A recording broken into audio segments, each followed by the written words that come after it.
Alors, bonjour à tous et bienvenue sur videobourse.fr pour le live de ce mardi 3 avril 2012, il est 14h03, on va commencer tout de suite.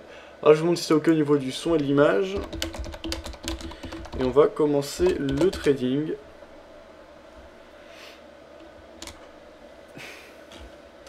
Donc on va voir ce que ça donne. Alors salut Ludwig, qui était présent au point trimestriel de FXM l'autre jour, dont j'ai publié les interviews aujourd'hui, pour ceux que ça intéresse. Elles sont disponibles sur le forum, dans le sujet dédié au point, et sinon je les mettrai plus en avant prochainement. Je publie énormément de vidéos en ce moment, là je les mets en ligne. Voilà. Alors Ludwig me dit que c'est ok. Merci Ludwig. Alors je vois pas qu'il y a trop mal de participer à l'émission, soit vous participez par écrit, via le chat écrit, donc bleu en dessous du canal de diffusion de l'émission sur videobourse.fr, soit vous participez en audio via le Mumble, c'est un logiciel gratuit, je vous laisse le lien pour les démarches à suivre, ça prend quelques minutes à installer. Donc il y a un sujet sur le forum qui explique comment faire. Si vous avez des questions, n'hésitez pas à les poser sur le chat, et si on n'a pas la réponse, à les laisser sur le forum. Il y en a qui connaissent bien, donc ils pourront vous aider. Enfin, dernière manière de participer, vous m'ajoutez sur Skype et vous m'appelez pendant l'émission. On peut même activer le partage d'écran. Donc mon Skype c'est Fabien Web, tout attaché, donc Fabien Fabien Web. Voilà, donc je vous laisse également sur le chat écrit. Donc Fabien Web, c'est ça. Ok, alors par rapport au trading, on a 4 positions ouvertes. Un micro-lot à l'achat sur l'or, on l'a depuis le 27 mars dernier. On est perdant de 6,43 €, on voit qu'on a une dynamique plutôt baissière aujourd'hui. On était dans un bel élan haussier ces derniers jours. Et là les vendeurs semblent reprendre en main le marché avec la cassure du support oblique haussier. Pour l'instant je laisse courir, j'ai un micro-lot, j'ai un stop loss à 1627 $, on est actuellement à 1173 $, donc on est loin de clôturer la position pour le moment. Alors sur l'euro-dollar je suis vendeur, pour l'instant ça se passe très bien. Dans un premier temps j'avais pris une position à la vente ce matin, parce que en fait en journalier on ne bouge pas, on reste dans la zone de résistance oblique baissière, on ne bouge très peu ces derniers jours, on n'arrive pas à accélérer, donc pour moi tant qu'on n'a pas cassé les zones de résistance, j'ai dit je garde un biais baissier techniquement. Fondamentalement il n'y a pas spécialement de bonnes nouvelles, pas de nouvelles catastrophiques non plus, mais l'euro pourrait être amené à affaiblir, on a toujours de la pression en zone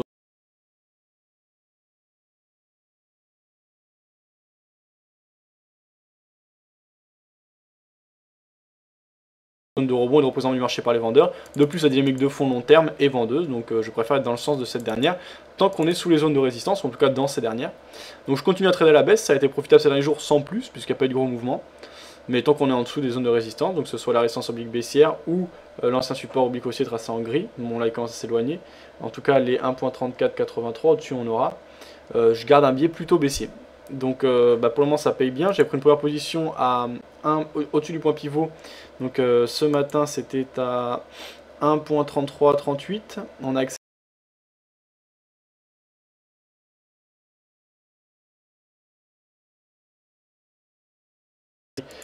hier, ou avant-hier, pardon, enfin vendredi.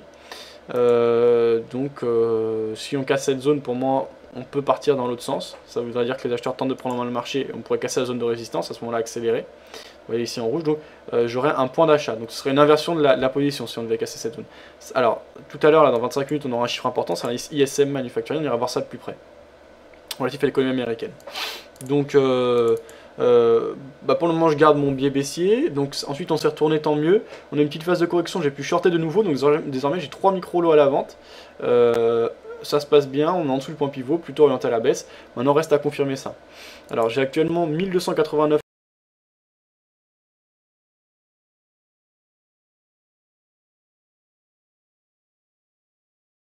au-dessus du cas de diffusion de l'émission, c'est le bandeau gris. Donc là si on marque une phase de correction, j'en profiterai pour prendre de nouveaux positions, étant donné que j'ai quand même de la marge par rapport à mon capital et mon exposition. Quand on a des phases de correction, en fait j'en profite pour shorter de nouveau, toujours avec un stop loss général. Donc mon but est de choisir une direction, et ensuite essayer de maximiser le gain si jamais on part dans cette direction. Et par contre si ça se passe mal et qu'on va chercher le stop, j'admets que je me suis trompé de scénario et donc je sors de ma position. Si ça part dans mon sens, en revanche, mon but c'est d'être le plus lourd possible quand ça part, quand ça accélère. Donc voilà ce qu'on peut dire. Alors, Morgan qui dit ça lag, alors est-ce que ça rame également chez les autres ou est-ce que c'est que chez Morgan? Sinon il faut abaisser la qualité, Morgan, tu peux choisir qualité et tu mets low. Alors merci Fufé d'avoir confirmé que c'était ok. Donc vous aussi, si vous avez des positions, des idées de trade, etc., n'hésitez pas à l'indiquer. Le nom de l'émission c'est Trader Ensemble, je suis pas meilleur trader qu'un autre. Le but c'est donc de partager Et bah voilà, hein. Voilà, d'échanger ses idées, ses avis, ses analyses, etc. Alors, on va aller écouter le... Bah déjà, on va aller voir les nouvelles qu'on doit attendre cet après-midi. On sait qu'il y a des nouvelles importantes.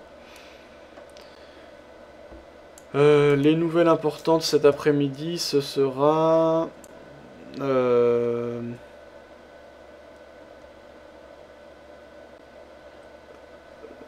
en fait, il n'y a pas de nouvelles spécialement importantes cet après-midi. J'avais vu ça, c'était Nicolas Chiron qui en parlait, mais en fait, c'est pas si important. Puisque en fait, à 14h, on a rien. 14h55, on a le livre rouge. Commande de fabrication. 17h30, les adjudications de bruit trésor. 20h, on aura un procès verbal de la réunion FOMC, ça sera important, mais on sera plus ensemble, on sera plus en direct.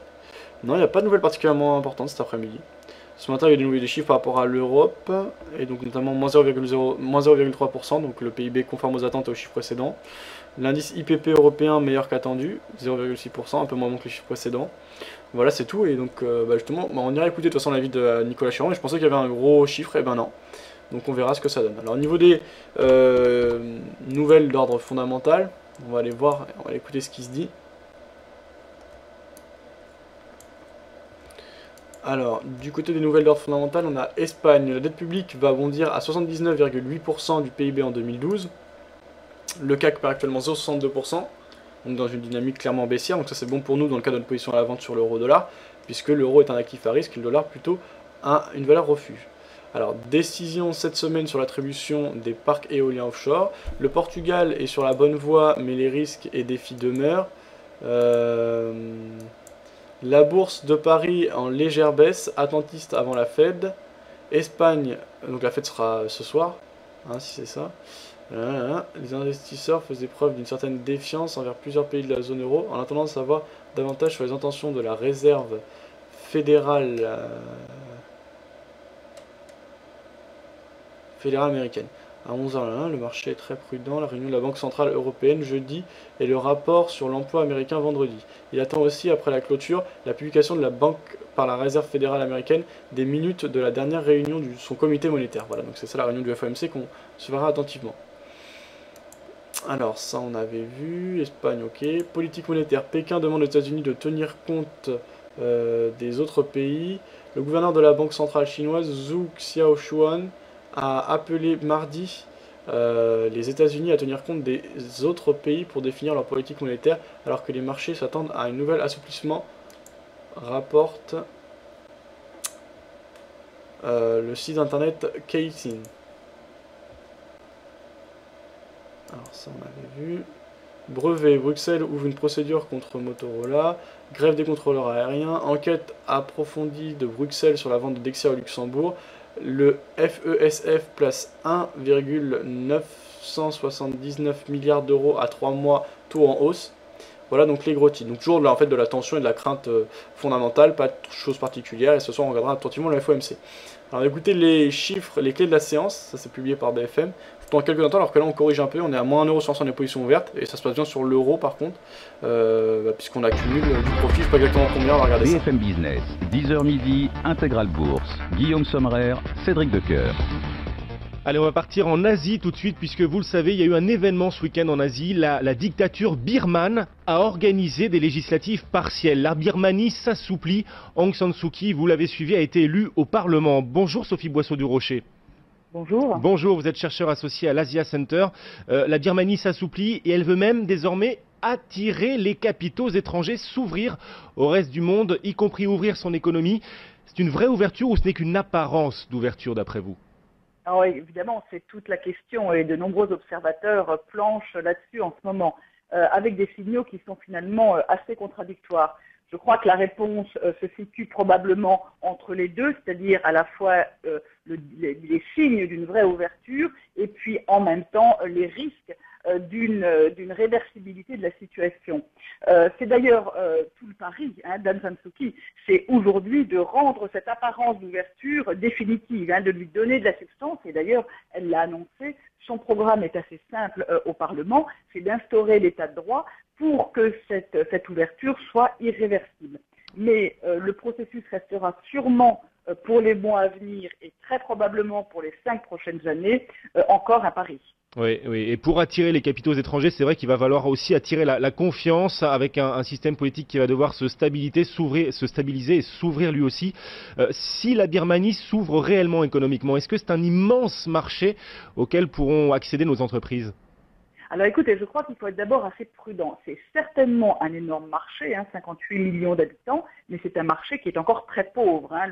Le PIB par habitant est de $530 par tête. Donc c'est vraiment encore un marché balbutiant. Néanmoins, la Birmanie dispose d'atouts évidents et de richesses naturelles. C'était le premier exportateur de riz, par exemple, après la Seconde Guerre mondiale. C'est évidemment, et ça reste, le premier exportateur de teck. On connaît ses ressources en pétrole, en gaz, en pierres précieuses. Donc c'est structurellement un pays qui est bien doté. C'est également un pays qui est sous-développé. Et donc ça signifie que son décollage va permettre des profits faciles, je dirais de façon presque mécanique. On peut s'attendre, si les investissements étrangers se réalisent, on peut attendre mécaniquement un taux de croissance entre 5 et 10%. Donc, de toute façon, dans les prochaines années, la Birmanie est un bon pari. Et si on peut espérer que le gouvernement en place poursuive les réformes engagées afin d'ouvrir et de faciliter le pays. Bon, c'est intéressant, mais on s'en fout un peu dans le cadre de notre trading, donc on va passer. Alors, 14h14, on va l'écouter. En fait, ce qu'il disait ce matin, du côté de BFM également, mais l'avis en fait de Jean-Luc Cussac, et c'était peut-être Stéphane Soluteil ou un autre. Ce matin, micro de BFM, comme on le fait souvent, en début de session, ça permet d'avoir en fait les repères, etc., à la fois sur le CAC et l'euro-dollar qui sont liés.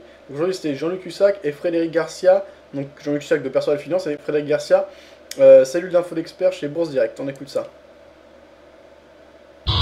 BFM Business, Intégral Bourse, le match des traders.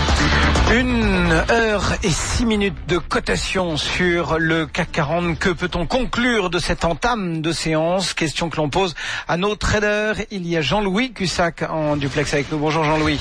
Bonjour tout le monde. Et à vos côtés, c'est Frédéric Garcia. Bonjour Frédéric. Bonjour tout le monde. Perceval contre Bourse Direct, c'est le match de nos traders. Frédéric Garcia, comment voyez-vous les choses ce matin et comment se dessine cette tendance qu'on sent encore une fois très hésitante? Oui, alors hésitante, mais à l'image d'hier matin et vendredi, on était aussi en baisse et puis finalement on a fini en belle progression en fin de séance, soutenu par les indices américains. Alors aujourd'hui, on consolide les deux précédentes hausses, donc qu'on a eu vendredi et lundi. Ça reste positif pour nous tant qu'on reste au-dessus des 3430 et il faudrait s'affranchir des 3490 de manière à avoir une nouvelle accélération pour aller chercher les 3535. Au-dessus de 3490, on invalide le trend baissier sur le court terme. Au-dessus de 535, ça repasserait positif plutôt pour le moyen terme. Et un élément aussi positif à signaler, c'est à l'image du S&P il y a de cela 2 mois, on est au point d'avoir un croisement de 2 moyennes mobiles à 100 et 200 jours sur l'indice CAC 40 qui nous permettrait donc de rentrer de nouveau dans un trend haussier. Oui. Jean-Louis Cussac, vous êtes optimiste après la hausse d'hier, hausse surprise de plus d'1% pour le CAC? Neutre, franchement neutre. Le marché se cherche, ça se voit vraiment.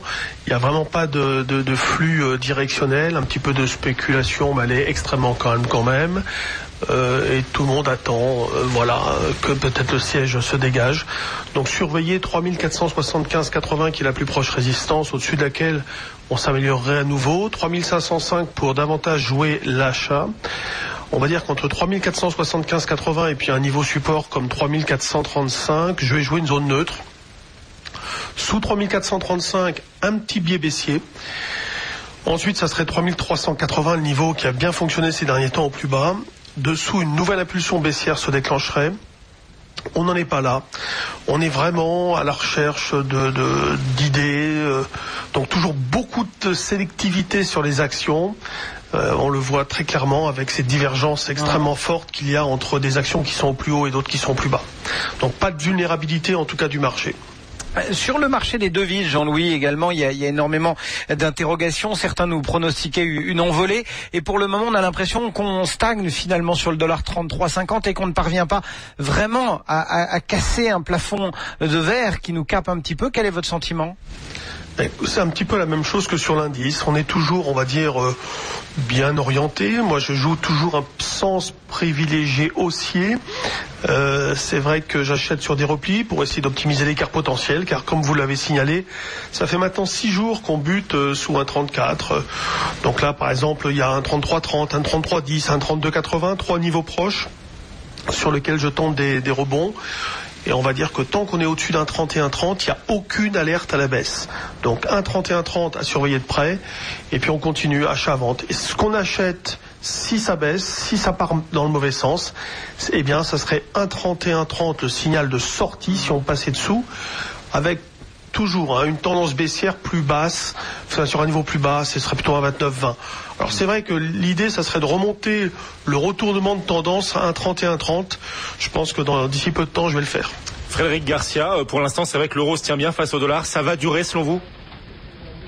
Oui, alors pour nous, le seuil d'invalidité, il est plutôt à 1,3280, où il y a deux moyennes mobiles importantes. Donc tant qu'on reste au-dessus d'un 1,3280, ça reste légèrement haussier, tout simplement parce que on continue à percevoir une amélioration de l'économie. On l'a vu, on l'a constaté encore hier aux États-Unis avec l'ISM manufacturier. On continue à percevoir une amélioration de l'économie aux États-Unis, donc le dollar poursuit son renforcement. Et par contre en zone euro, on l'a vu hier matin avec des indices d'activité manufacturier là en zone euro, notamment en France, qui sont pas très très bons.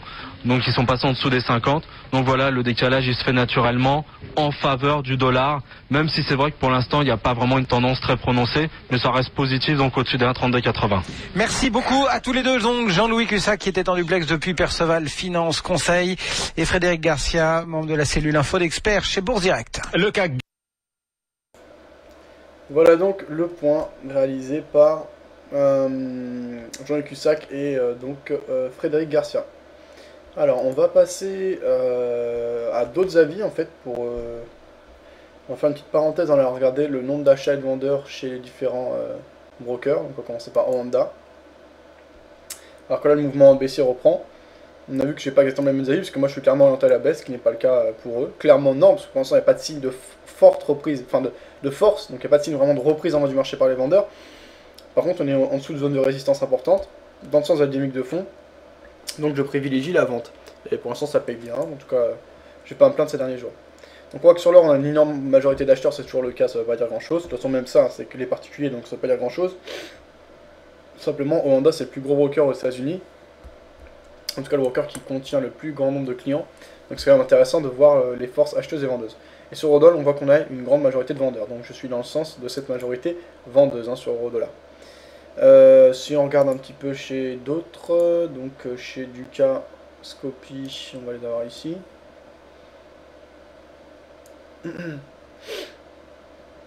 Là, moi on est à l'équilibre, 50,21% de vendeurs, 49,79% d'acheteurs sur Eurodollar. Donc ça c'est ok. Ensuite on a FXM et c'est voilà, c'est à la semaine, donc c'est moins intéressant, on va quand même jeter un coup d'œil.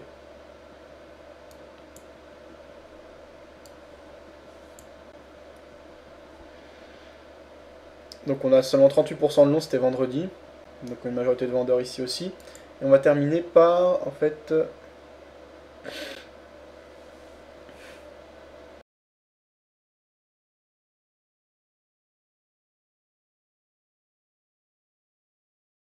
vendeurs, avec 73% de vendeurs sur 10 501 positions ouvertes, soit 10 501 positions ouvertes, et 26% de traders longs, sur soit 3961 positions ouvertes.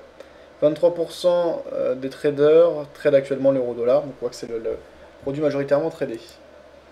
Donc on est dans le sens de la majorité, les marchés étant régis par les lois de l'offre et la demande, c'est plutôt intéressant. Maintenant reste à voir si ça se concrétise et si les gros, ceux dont on n'a pas forcément les chiffres, sont également dans ce sens. Donc on verra ce qu'il en est. Pour l'instant ça se passe bien, donc tant mieux, on en profite. Alors sur le chat écrit, Ça on avait vu, nickel pour votre problème. Phil qui disait ça devient bon pour l'euro franc suisse, support en béton. On va jeter un coup d'œil, hein. Je vous rappelle que je suis acheteur moi sur l'euro franc suisse dans le cadre d'une position moyen terme. Moyen long terme même, parce qu'elle est ouverte depuis maintenant le 30 janvier. Et donc sur l'euro franc suisse, bon ça bouge très peu, hein, on le voit ici en journalier, mais on s'enfonce quand même. D'ailleurs on est passé négatif sur notre position. Bon on est toujours positif puisqu'on a 19,97€ de swap positif. Par contre au niveau des profits on est à moins 15€. Alors rien de particulièrement inquiétant, hein, il y a peu de mouvement, on peut repartir très vite dans un sens comme dans l'autre. J'ai joué un scénario précis, il y a un stop sans pile bas qu'on premier point d'entrée, il y a un second ordre éventuellement qui serait à 1,20 précisément. Sur l'ensemble des positions vertes je suis à plus 38,64€ par rapport à mon compte FX Pro, c'est un compte démo, le compte moyen long terme. Autre position, celle-ci avec un swap négatif, c'est ma position à la vente sur l'euro dollar, les deux sont de 1 mini lot. Je suis à 765€ d'équité alors que le compte avait commencé avec 1000€, donc pour l'instant c'est un compte perdant. Et donc bah voilà, on revient sur nos pas, on avait bien accéléré et puis là c'est hésitant désormais. Mais bon, on verra ce qu'il en est. Voilà le point. Alors là on est repassé positif, 29 centimes de profit. On va jeter un coup d'œil au résultat du compte justement. Donc je le fais tous les jours, alors peut-être que c'est pénible, mais moi c'est important pour moi de suivre au jour le jour en fait mon journal de trading, de voir mes réussites, mes erreurs, etc. Je suis à plus 20,49%. On a une dynamique de fond qui est clairement haussière sur le compte, ça se passe bien, c'est assez régulier. Très peu de journées de perte, mais en général les journées de perte sont plus grosses que les journées de gain. Le drawdown reste acceptable, mais 16% c'est quand même élevé. Ces derniers jours par contre c'est de mieux en mieux au niveau du drawdown. Cette semaine on a plus 0,52%. Dans l'ensemble on a donc 68% de trades gagnants pour 32% de trades perdants. Des trades gagnants moyens qui sont de 2,51€, des trades perdants moyens qui sont de 3,68€. On a 222 trades, ce qui permet d'avoir déjà un bel échantillon et un bon recul par rapport à justement voilà, au trading, etc. Donc d'avoir des belles statistiques.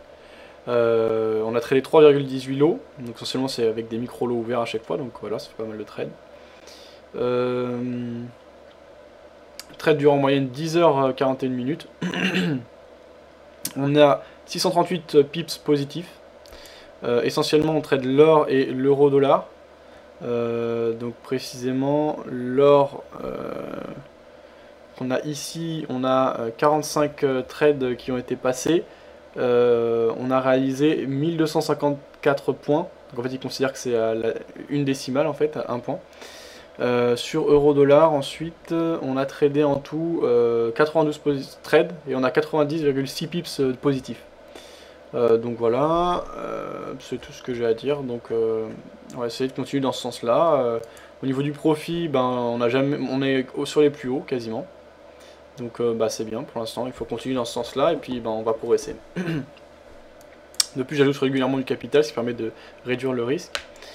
Un mot par rapport à... Alors, vous avez vu hein, sur Facebook, sur le site, etc. J'ai publié beaucoup de vidéos, d'interviews, etc. de traders plus ou moins connus en ce moment. Donc ce que je vous propose, c'est également de les regarder. On va pas toutes les regarder, on va en regarder certaines. Donc déjà, on va se concentrer sur le trading. Et on va aller voir l'avis de Nicolas Chéron donc de... Adrien Raymond, et ensuite on regardera quelques interviews, les plus intéressantes, on va dire les traders les plus connus. Donc on commence avec l'avis de Adrien Raymond par rapport à l'euro-dollar. C'est publié par FXM pour le site DailyFX, qui est en fait le site d'FXM, et on regarde ça tout de suite. 2 petites secondes, c'est en train de charger.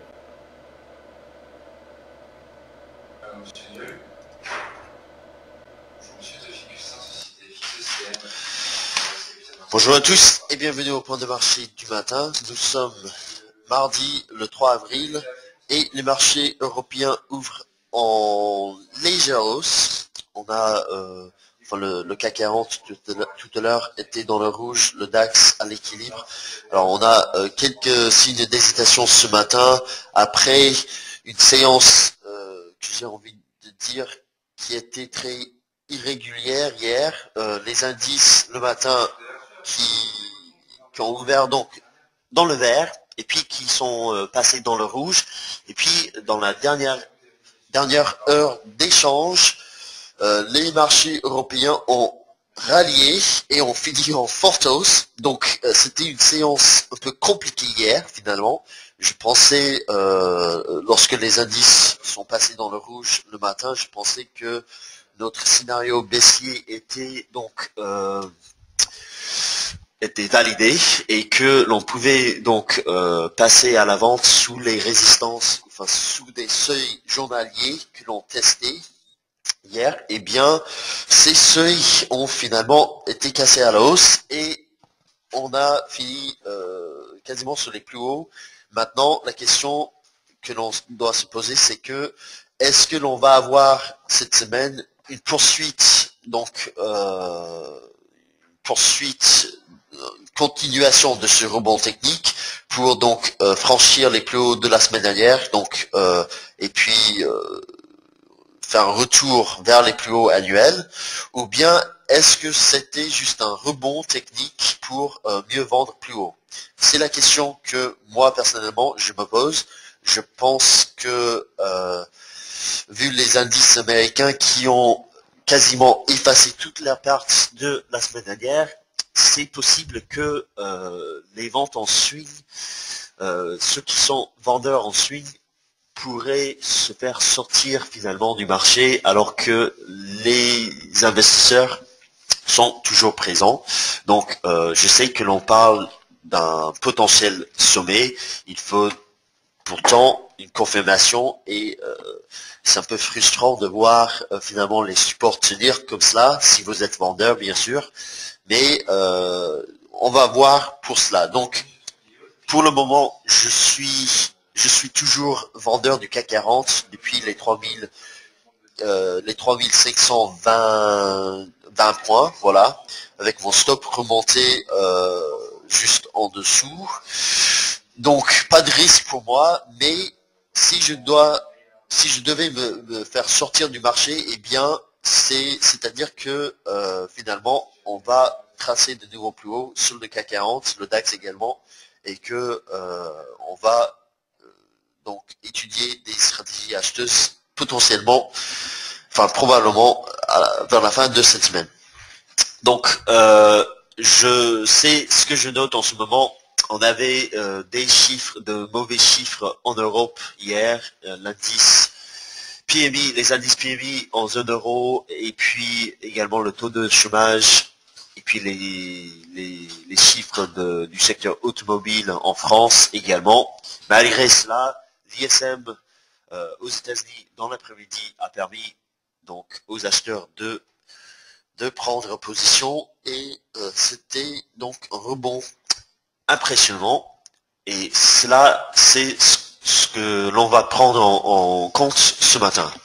Alors je vais juste passer vite fait donc pour le calendrier économique. Ce matin nous attendons la publication de l'indice des prix à la production en zone euro. Donc on s'attend à un recul du niveau du prix à la production. Donc on va voir pour cela, c'est à 11h, et puis sinon on a les commandes aux usines aux États-Unis à 16h, et puis les minutes de la Fed ce soir, enfin du FOMC ce soir à 20h, donc après la clôture européenne. C'est également, on va également surveiller de très près cela, puisque moi je vais surveiller de très près le dollar américain. Il se peut que l'on ait une hausse de volatilité, hein, si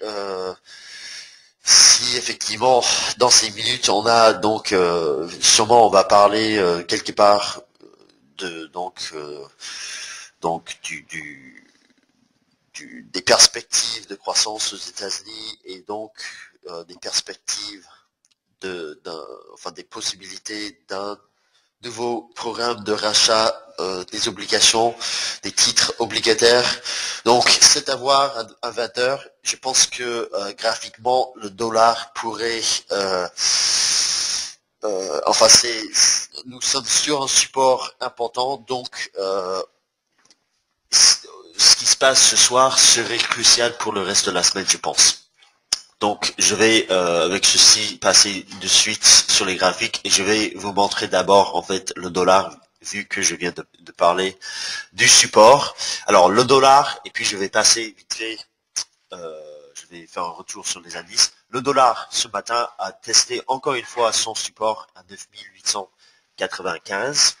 On a la EMA 40 journalière en soutien. Donc, c'était une zone de support pour le dollar ici. Et il faudrait en fait que les acheteurs gardent la main au-dessus de cette zone-là à la clôture ce soir pour effectivement avoir un dollar qui regagne du terrain après donc la baisse d'hier. Donc je note juste le support pour le moment. On peut se stabiliser dans un range aujourd'hui entre les 9895 et les 9245 points. Mais si ce soir, effectivement, il y a donc une discussion dans les minutes de la Fed enfin s'il y a, j'ai envie de dire un billet,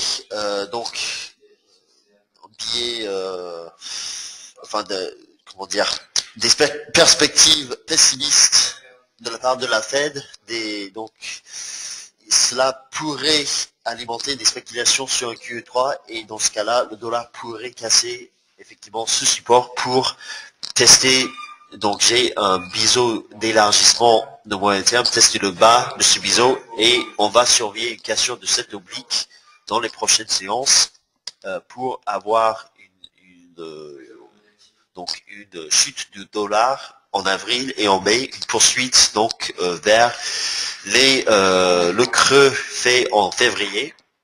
Donc ça c'est le scénario baissier. Il faudrait juste que l'on casse les 9895 cette semaine.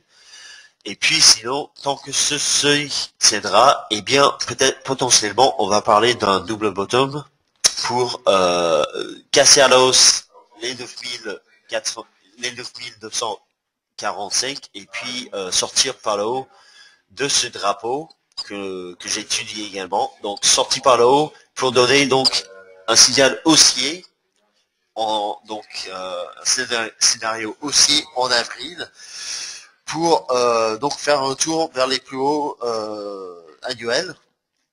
Enfin, on va parler d'abord de la résistance à 10 020. Donc ça, c'est le scénario haussier. Si sorti de ce drapeau, donc double bottom sorti du drapeau, ça c'est le scénario haussier. Eh bien, j'attends tout simplement ce soir pour voir finalement s'il y a une hausse de volatilité qui permet un scénario ou l'autre de se réaliser. Il faudrait juste que l'on ait un signal. Pour le moment, on est au milieu d'une zone cruciale pour moi pour la suite, et on va être très prudent.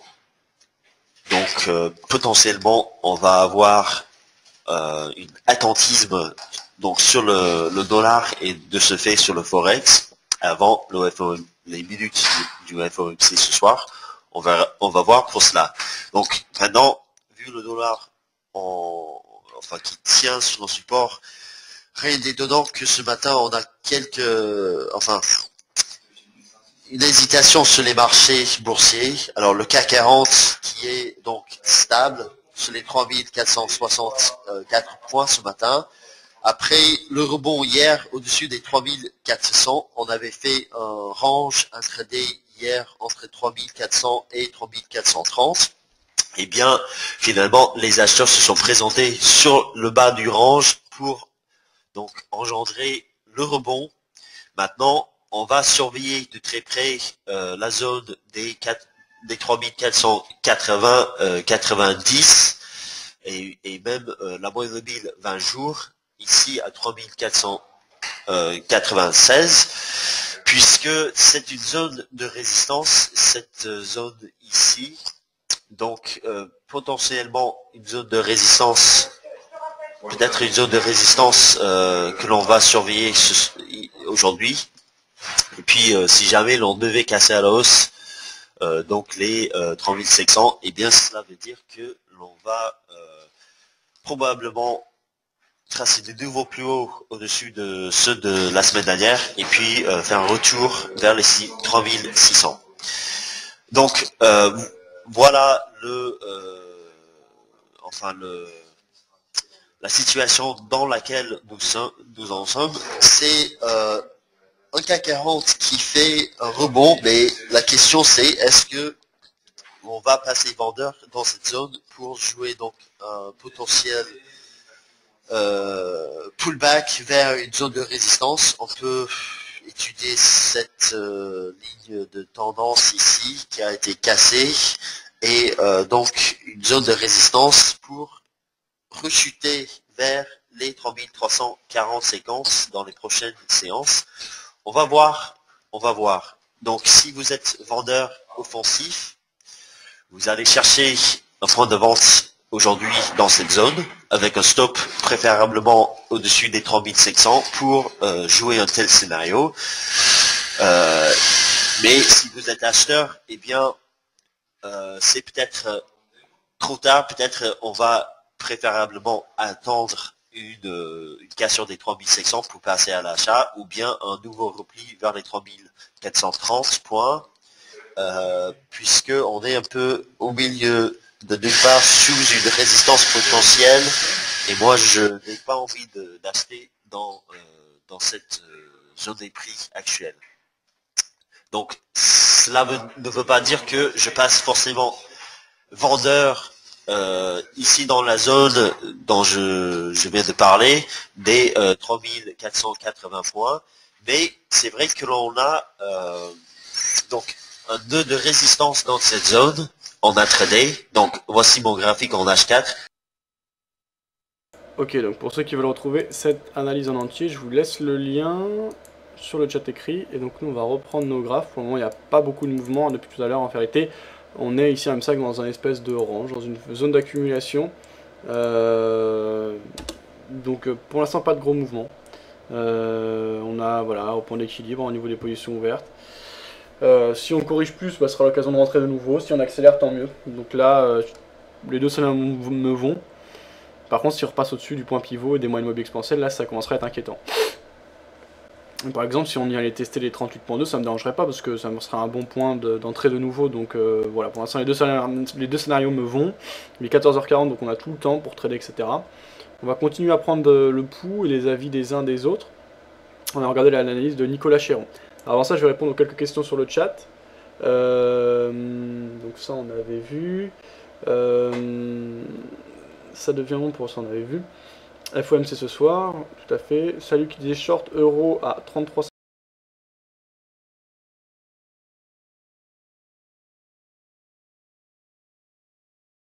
Moi, je sais que je serais pas à l'aise avec ce type de levier, mais j'ai déjà fait auparavant, donc après, j'évolue aussi.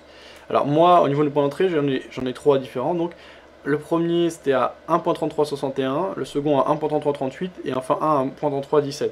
On est actuellement à 1.3314, donc on est largement profitable. Sur la position la plus profitable, on est voilà, environ 50 pips, l'autre 20 pips et 2 pips. Donc voilà, on est environ à 72 pips de profit. Donc si ça continue, ça peut être vite très profitable.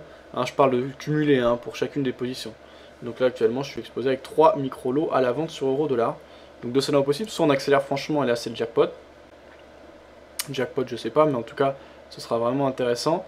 Soit, par contre je comprends pas c'est quoi cette ligne rouge là. Ah oui d'accord, c'est mon stop pour une éventuelle position acheteuse. Soit on corrige, on reste dans le range dans lequel on évolue depuis un long moment maintenant, puisqu'en journalier on voit que ça fait en gros depuis le 27 mars dernier qu'on n'a plus de mouvement. Donc à ce moment-là, bien moi je serais...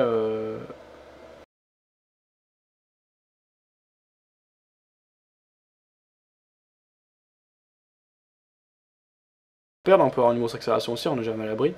A priori on se dirige plutôt vers une journée positive, reste à confirmer ça, et donc à sortir de ce range avec beaucoup d'hésitation. On voit que les investisseurs ne savent pas sur quel pied danser, avec des ombres de part et d'autre, donc ça c'est vraiment symptomatique. Voilà, je prends souvent l'exemple du tir à la corde, donc il y a un camp qui tire, l'autre tire derrière, et on fait du surplace.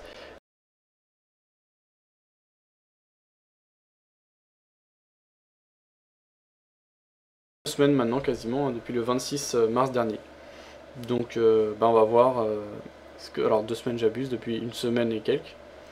Donc on va voir ce que ça donne. Si aujourd'hui les vendeurs sont capables de prendre en main ce marché, qui ne semble pas être le cas pour le moment, puisque on a eu une accélération haussière ce matin, corrigée, ça a été bon pour nous. Accélération baissière, là on a une ombre qui apparaît. Donc on voit quand même que on a des investisseurs qui ont du mal à se positionner et à s'affirmer en fait. Donc rester sur ses gardes, essayer de trader de la manière la plus cohérente possible. Moi c'est ce que j'ai essayé de faire. J'ai pris mon choix, c'est un biais baissier. Pas grand chose de plus à signaler. Alors sur le chat écrit, on a d'autres choses qui se disent. Ça on avait vu. 33 pullback où l'on va voir. Me disait salut. Fefe qui disait pour ma part baissier en dollars, en swing avec des stops serrés suiveurs. Saison un pullback, ça va chuter. Envoyer du levier, dit salut. Levier, attention à vos petits sous, disait Fefe. Là, je suis d'accord avec Fefe. Là, je disais la Chine atteint 8,4% de croissance au premier trimestre. Salut qui dit si tu n'as pas de capital, tu ne gagnes rien en trading sans levier. Il faut l'utiliser intelligemment, bien sûr. Tu ne peux pas rouler à 200 km/h partout. Ça range, pas bon ça. Short invalidé, salut. Alors, moi personnellement, en levier, tu vois, actuellement, là, je suis avec 1290 € détenus. Donc, j'ai 4 micro-lots, enfin, 3 micro-lots sur Eurodol, donc ça représente environ un levier 2. Et un peu plus, 2,5. Et donc, une once à l'achat sur l'or. Donc, on doit être à un levier de 3,5, 4. Voilà. Et c'est déjà pas mal. Après, je peux encore l'augmenter. Hein. Donc, ça, on avait vu. Fefe qui disait vas-y en swing tranquillement, un stop serré. Et si ça part dans ton sens, tu descends ton stop en dessous de ton point d'entrée. Comme ça, si tu perds peu, tu gagnes gros, même avec 9 trades perdants et un gagnant positif. Et un gagnant, tu es positif, pardon. Je ne swing pas. Ça, levé est short, tant pis. Alors Fefe qui disait ah oui c'est très chiant le swing, faut pas être pressé. Ça c'est vrai que moi personnellement je pourrais pas. Tiens, alors hausse, alors on va se concentrer sur les cours. Ça va être l'occasion de rentrer de nouveau à la vente là. D'ailleurs je vais remettre un short, ça y est. Et, exécution mauvaise là. Voilà, très lente exécution puisque c'est déjà demandé depuis plusieurs minutes. Et puis bah merdique, alors là incroyablement merdique. Voilà. Honda c'est pas toujours le top. Là, en l'occurrence, l'exécution était minable. Bon, des fois ça joue aussi dans ton sens, donc ça pour ça ils sont pas malhonnêtes. Mais c'est vraiment... En fait, le problème c'est quand même T4, c'est pas leur plateforme de base et franchement c'est merdique quoi. Bon, au final j'ai perdu quoi voilà, au lieu d'être exécuté à 1.3323, j'ai été exécuté à 1.3320. Mais bon, ça fait une vraie différence, hein, 3 pips c'est pas rien. C'est pas toujours comme ça, faut pas cracher dans la soupe, mais voilà, ça arrive. Alors pour le moment les acheteurs là tentent de revenir.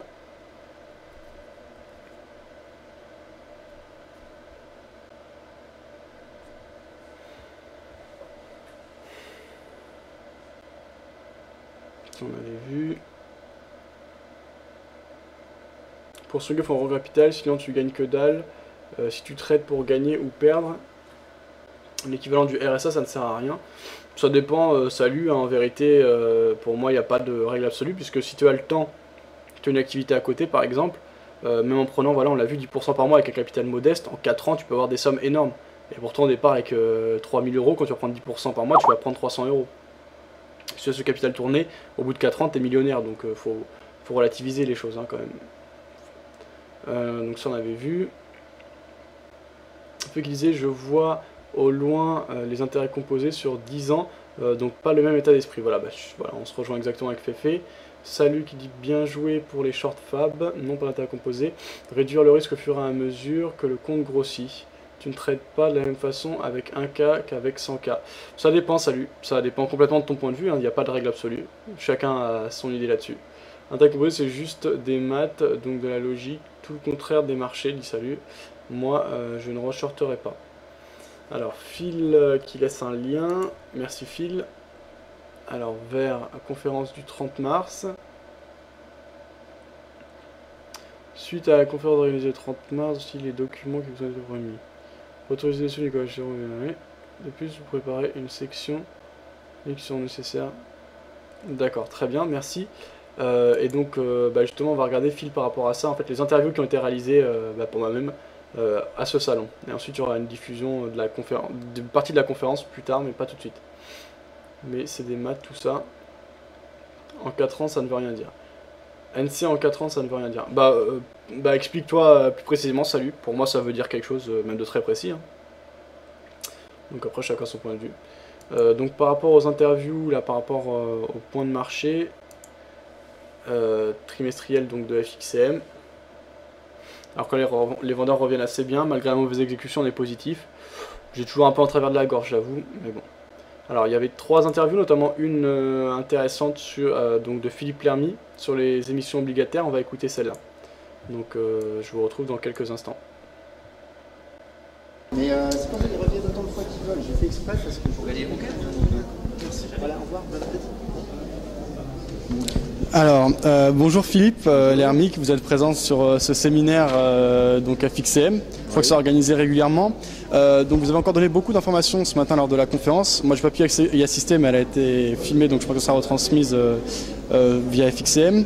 Je voulais avoir déjà un résumé en quelques points, si c'est possible, de cette intervention. Oui, bonjour. Donc j'ai parlé des émissions obligataires, hein, puisque c'est quand même un peu le sujet. On entend toute la crise de la dette de la zone euro. Les pays cherchent à se refinancer sur le marché obligataire via l'émission d'obligations.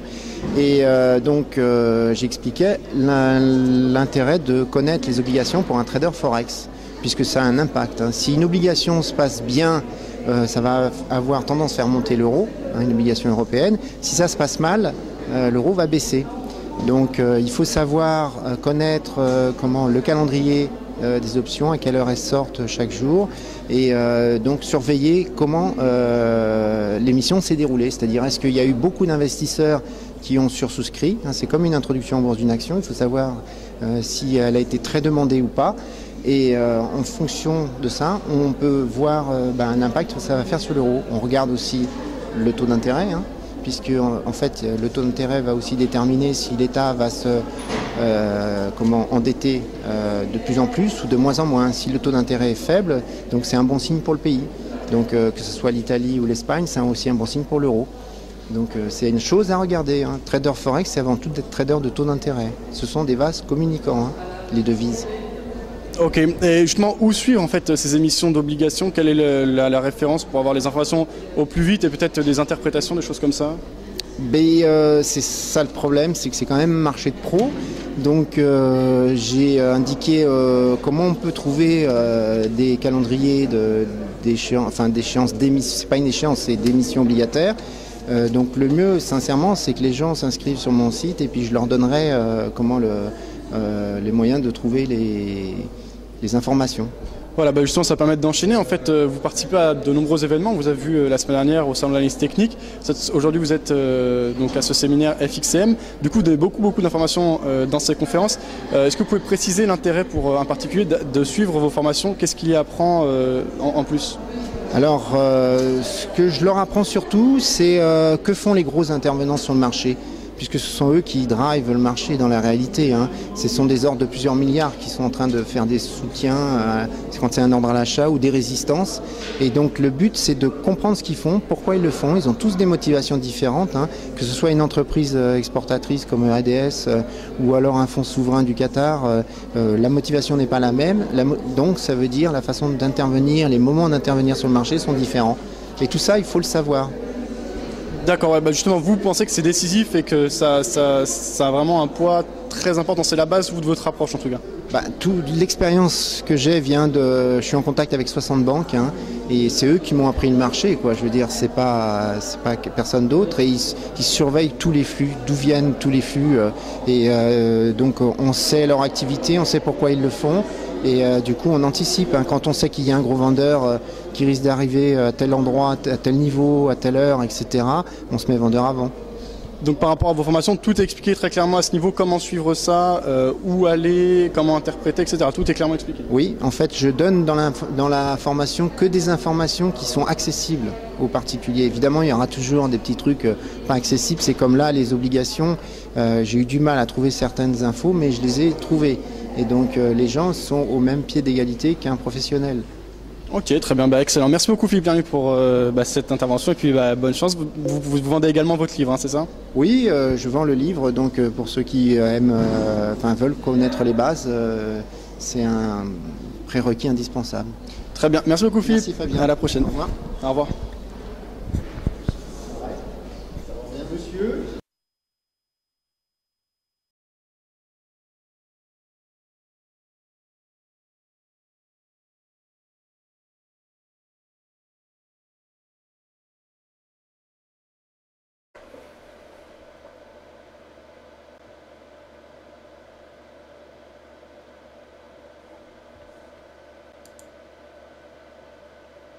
Alors non, Phil, je suis pas inscrit hein, sur le site de l'Hermie de Philippe parce que j'ai pas suivi les formations, mais c'est quoi, c'est inscription gratuite? Qu'est-ce que tu as comme avantage quand tu es inscrit à son site en fait?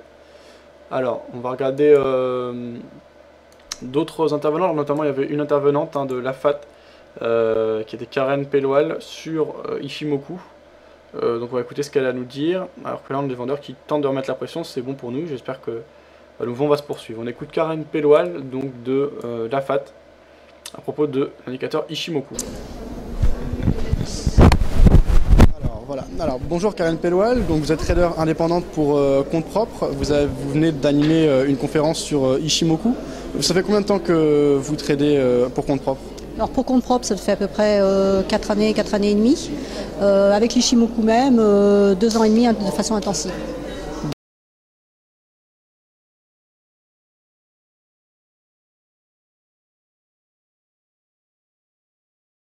Cet indicateur. Alors pourquoi cet indicateur? Parce que c'est un indicateur qui donne vraiment tout. Dès qu'on ouvre son écran, on a toutes les informations disponibles, la tendance du marché, les points d'équilibre, les supports, les résistances. On a absolument besoin on n'a pas besoin de chercher quoi que ce soit d'autre. C'est un indicateur qui est facile de lecture, mais pas forcément facile d'interprétation, parce que justement il y a beaucoup de choses à prendre en compte. En plus, il a l'avantage de prendre plusieurs horizons de temps en même temps. Donc on va à la fois travailler sur le passé, le présent et surtout l'avenir.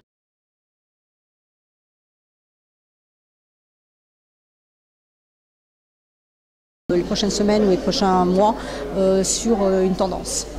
Très bien. Alors, en fait, il y a beaucoup de traders qui disent que l'analyse technique seule ne suit pas. Vous, c'est le seul indicateur que vous utilisez, Ishimoku. Vous regardez également les informations d'ordre fondamental, les choses comme ça, ou vraiment vous vous concentrez sur Ishimoku? Alors, je ne me concentre que sur Ishimoku parce que je ne suis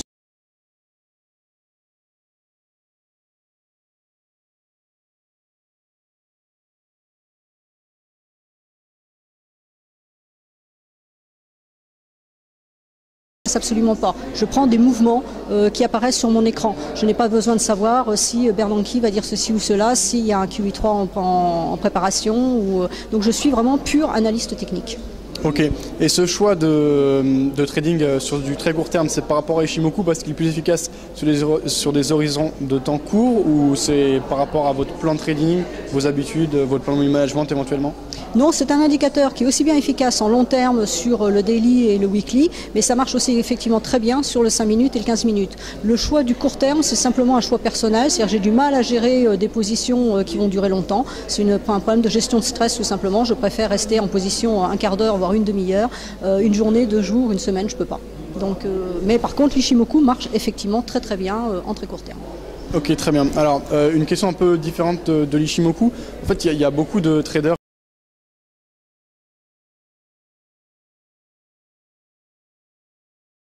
qui rêvent sur des performances en termes de pourcentage énormes. Pour un trader indépendant, pour vous, qu'est-ce qu'on peut aller chercher? Qu'est-ce qui est raisonnable d'aller chercher en ayant une gestion du risque très rigoureuse? Par exemple, on peut dire en termes de pourcentage annuel et mensuel. Alors en termes de pourcentage, c'est toujours un peu difficile à dire parce que ça va dépendre aussi de ce qu'on peut mettre sur la table en quelque sorte, et donc de l'argent qu'on a au départ sur le compte. Si on a un tout petit compte, il est bien évident que faire du 20%, ça ne représente pas grand-chose. Je dirais que d'une façon générale, être trader pour compte propre, c'est quelque chose de très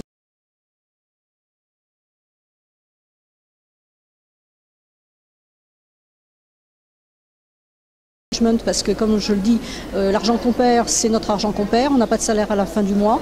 On n'a pas non plus de super bonus quand on gagne ou quand on perd d'ailleurs. Donc c'est une gestion qui est très rigoureuse. Ce n'est pas facile du tout. Moi actuellement, j'assure entre 20 et 30% annuels. Très bien. Un dernier mot, où est-ce qu'on peut vous retrouver sur Internet Alors je suis joignable à ma boîte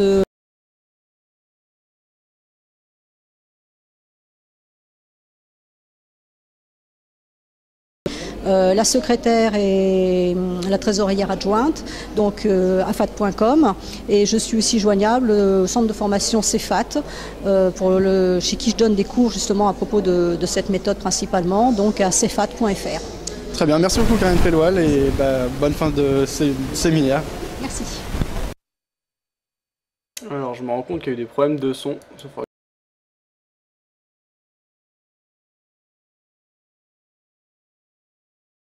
Qui nous fait passer positif de 1 € sur son déposition ouverte. Pour l'instant ça bouge pas des masses. 1291 € la d'équité. Sur l'or on repasse au-dessus du point pivot.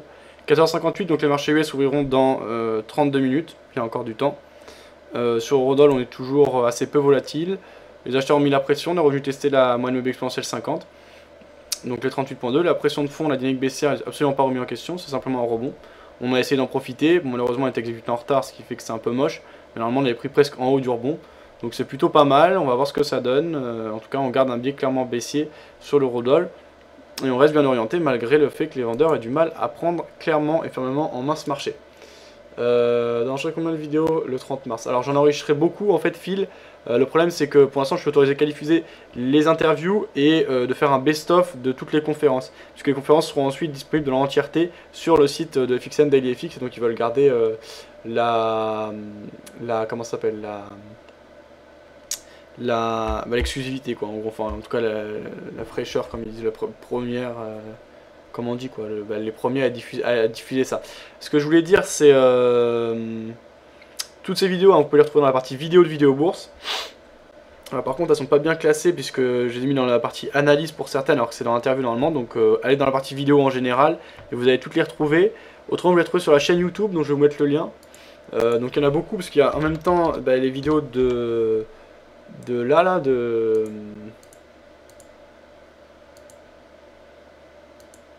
vendredi qui viennent d'être publiées aujourd'hui, mais vous avez également les vidéos du salon du trading du 2010, donc il y a un mois maintenant. Je n'avais pas été autorisé à diffuser, là j'ai été autorisé, donc il y a beaucoup de choses intéressantes. Alors on va finir avec ces vidéos de vendredi dernier, avec l'interview de Ilyes Larbi, qui est directeur de FXCM France. Donc justement à propos de ce concept, des conférences et du point de vue des FXM. Donc on regarde Ilyes Larbi, directeur de FXM France. Bonjour Ilyes Larbi, directeur de FXM France.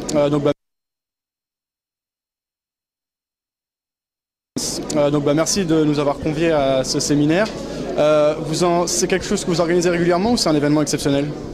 Alors c'est pas vraiment un événement exceptionnel, nos clients ainsi que toutes les personnes qui sont en contact avec FXCM, clients ou pas d'ailleurs, ont l'occasion tous les 3 mois de venir, d'être invités tout simplement à un point de marché.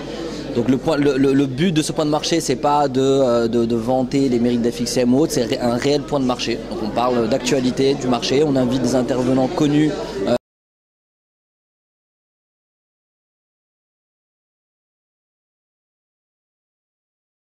Perspective à venir tout simplement.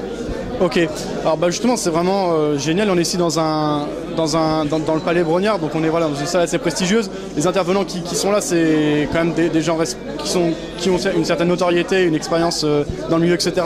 C'est pour vous une vraie manière de vous démarquer des autres brokers. Justement on a eu ces dernières années beaucoup de petits brokers qui essaient de venir sur le marché, etc. Voilà, FXM c'est une manière de se démarquer par ça.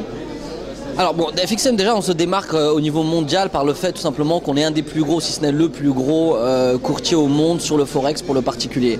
La deuxième chose qui démarque FXM à travers le monde, c'est les ressources que l'on met à disposition de manière gratuite pour nos clients et encore une fois aussi pour toutes les personnes qui sont en contact avec FXCM, pour les aider à trader. Alors pourquoi est-ce qu'on aide et pourquoi est-ce qu'on mobilise beaucoup de ressources pour aider nos clients à trader? Ça vient tout simplement de notre business model. Aujourd'hui en France, on est les seuls à offrir ce qu'on appelle l'exécution sur le Forex en no dealing desk. Notre revenu est uniquement généré par les spreads, donc une commission qui est très faible au final du côté client, et donc on a besoin d'avoir des clients qui soient profitables, qui traitent longtemps sur le long terme pour qu'on puisse générer notre revenu. Donc contrairement à d'ailleurs tous les courtiers qui sont basés aujourd'hui en France, tel est notre business model. Donc c'est pour ça aussi tout simplement qu'on met à disposition autant de ressources pour nos clients, quoi.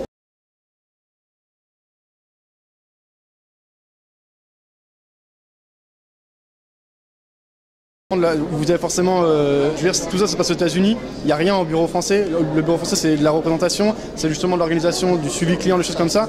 Au niveau de la gestion des ordres clients, donc la transmission aux banques, bon alors vous a priori il n'y a pas de couverture, vous transmettez directement les ordres des clients aux banques, c'est ça le concept de no dealing desk? Exactement, donc le concept de no dealing desk, c'est justement de transférer tous les ordres que les clients passent sur la plateforme directement aux banques. Au final, on travaille avec à peu près 17 banques. Chacune des banques à chaque instant nous donne son prix d'achat, son prix de vente, donc le bid et le ask. On a un système qui va scanner ces prix constamment et va sélectionner le meilleur prix à l'achat, le meilleur prix à la vente, sur lequel on va rajouter notre commission, et c'est le prix que les clients voient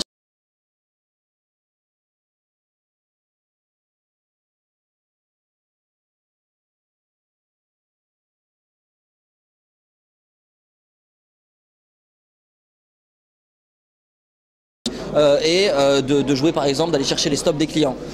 Le deuxième avantage, c'est aussi d'avoir un courtier qui est financièrement super solide, parce que étant donné qu'on renvoie tous les ordres chez les banques, nous en tant que courtier, on ne prend aucune position sur le marché.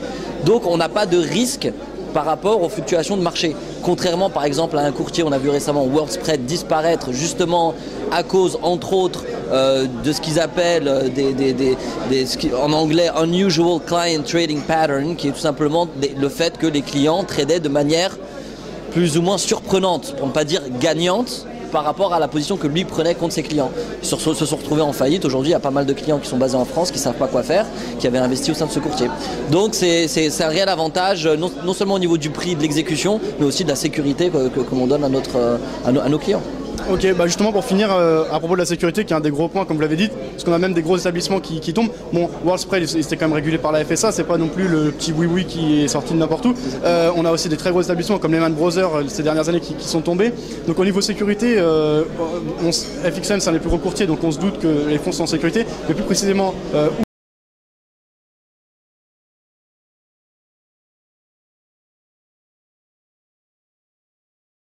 régulé par la FSA, disait que les fonds étaient ségrégés et qu'au final ils ont disparu. La question à se poser est, est-ce que réellement ça c'est une sécurité? Oui, ça reste une sécurité, ça reste une donnée à vérifier lorsqu'on choisit son courtier, mais si on prend le point commun à tous les établissements de tous les établissements qui sont tombés, petits ou gros, donc on a parlé de World Spread, on a parlé de Lehman, etc. C'est tout simplement le fait qu'ils prenaient, tous ces courtiers, MF Global, prenaient des positions sur le marché. Et le jour où ils se plantent comme tout trader, eh ben, les fonds disparaissent et potentiellement les fonds les dépôts clients disparaissent aussi. C'est ce que FXCM ne fait absolument pas. Donc aujourd'hui, outre les critères de base, que le courtier soit basé en France, qu'il soit agréé AMF, que les fonds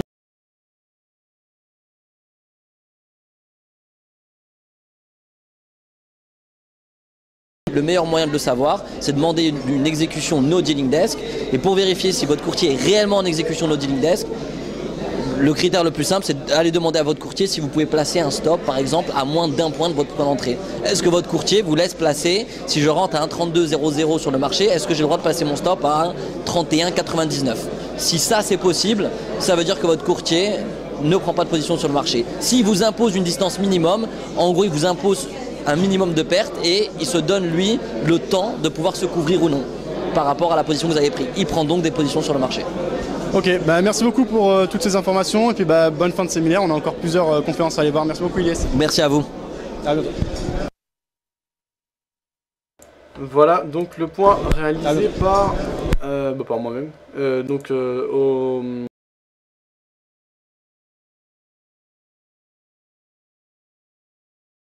Très calme, on a des acheteurs qui sont revenus, les vendeurs tentent de reprendre le marché, il n'y a pas de vrai mouvement. on est dans une phase de rebond.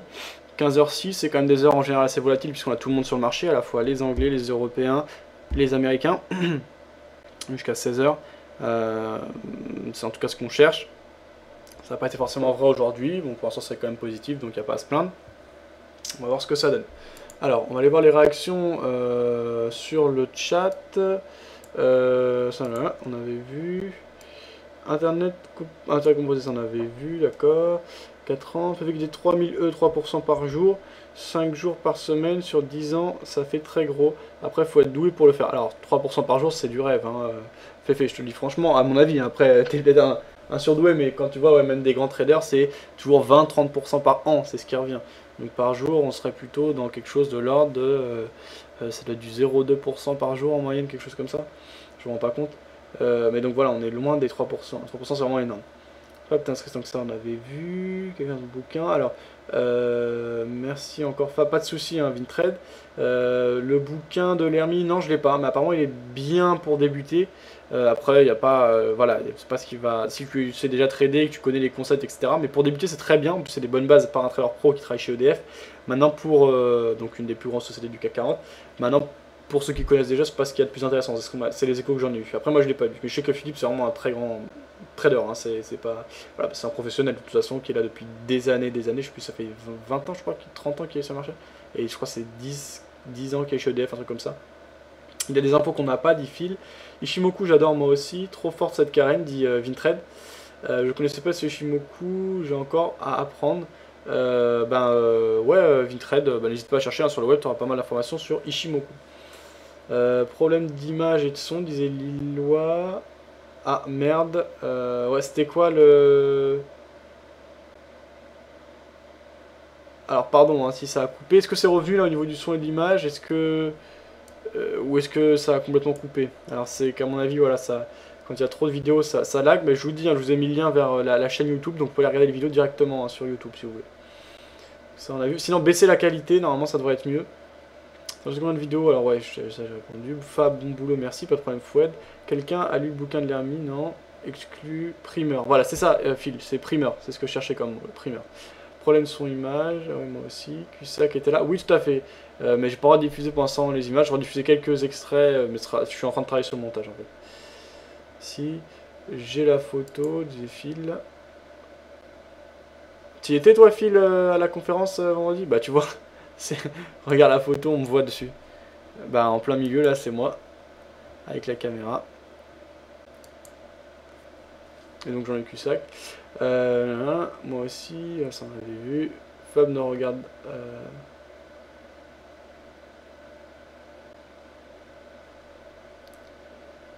Oui, comme il dit, en gros, ne joue pas avec notre argent. 3%, je connais pas mal de monde qui les font.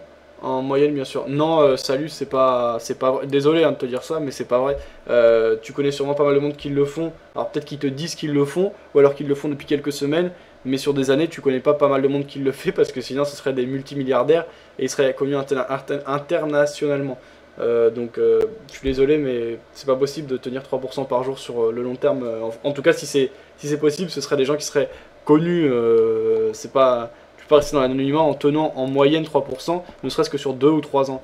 Il suffit de faire un calcul d'intérêt composé, tu vas vite comprendre que c'est pas possible. Même avec 1000 € de départ en 4 ans, avec 3% par jour, tu termines à des sommes complètement dingues. Donc voilà. Alors si tu as des exemples plus concrets, des suivis, je veux bien les avoir, parce que je suis très sceptique hein, par rapport à ça. C'est bon, image et son, ok. C'était juste les vidéos qui saccadaient un peu. Ouais, ok. Si l'état, dit Lillois. Alors de quoi, Lillois? Bon boulot Fabien, merci pour le partage, pas de problème. Pour de vrai. Mais ça n'est pas intérêt composé. Mais de toute façon, c'est... Salut, bah alors dans ce cas là il tient pas 3% si c'est pas intérêt composé. À moins que chaque jour il retire ce qu'il gagne. Mais je te le dis franchement, c'est pas possible. Après si tu me dis s'il les tient depuis 2 semaines, peut-être oui, mais pas sur 1 an, 2 ans, 3 ans. C'est pas. Personne ne le fait. Je veux dire, s'il le faisait, bah dis-leur de venir dans l'émission, on a tout à apprendre d'eux. Même les plus grandes banques du monde, ils vont les embaucher. Non, 3% par jour, personne ne les tient sur le long terme. C'est pas. Ça j'ai jamais vu en fait.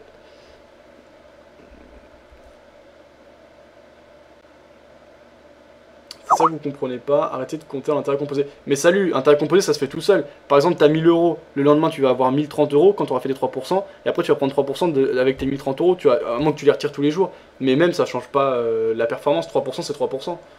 FXGM est-il un bon broker, demande Harry. Bah je ne sais pas, mais si tu as des liens, donne-les-nous s'il te plaît, salut. Hein. C'est là le plus simple, plutôt que de blablater, on va débattre. Si tu es sûr de ton point, pourquoi pas, j'ai peut-être tort. Hein, je connais pas, mais comme j'ai jamais vu ça de ma vie, 3% par jour, je suis sceptique. Vu que les plus grandes banques du monde font, les plus grands hedge funds, pardon, les plus grands gérants font du 20 à 30% par an, je suis très sceptique quand tu me dis que tu connais beaucoup de personnes qui font 3% par jour. Donc donne-nous si tu as des références vers des suivis de compte, etc. C'est ça qui sera intéressant. Et puis précise si tu peux ton point de vue par rapport aux intérêts composés. FXGM, alors je ne connais pas spécialement, c'est pas un des plus gros, après il faut voir leur régulation, etc. Mais je ne connais pas spécialement, Harry. Donc, pour aller jeter un coup d'œil après. Donc FXGM. Voilà, .com.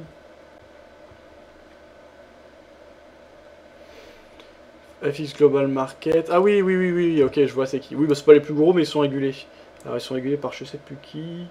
Bah par Assisec, oui, bah oui, c'est pas mal. Déjà c'est régulé, c'est mieux que rien. Non, c'est pas non plus les plus sérieux, hein, les plus gros en tout cas. Donc tu connais pas vraiment ce qu'il y a derrière, quoi. Puis Chypre, bon, ça reste Chypre. Donc bon, après faut voir leur offre, s'il y a des bons spreads, etc. Moi je préfère être chez les très gros, hein. Oanda, FXCM, Ducascopy, et pas trop m'éloigner. Après il y en a des bons aussi qui sont moins gros, donc voilà. Mais quand tu vois quand même d'assez gros font faillite, je préfère aller vraiment chez les plus gros. Hein.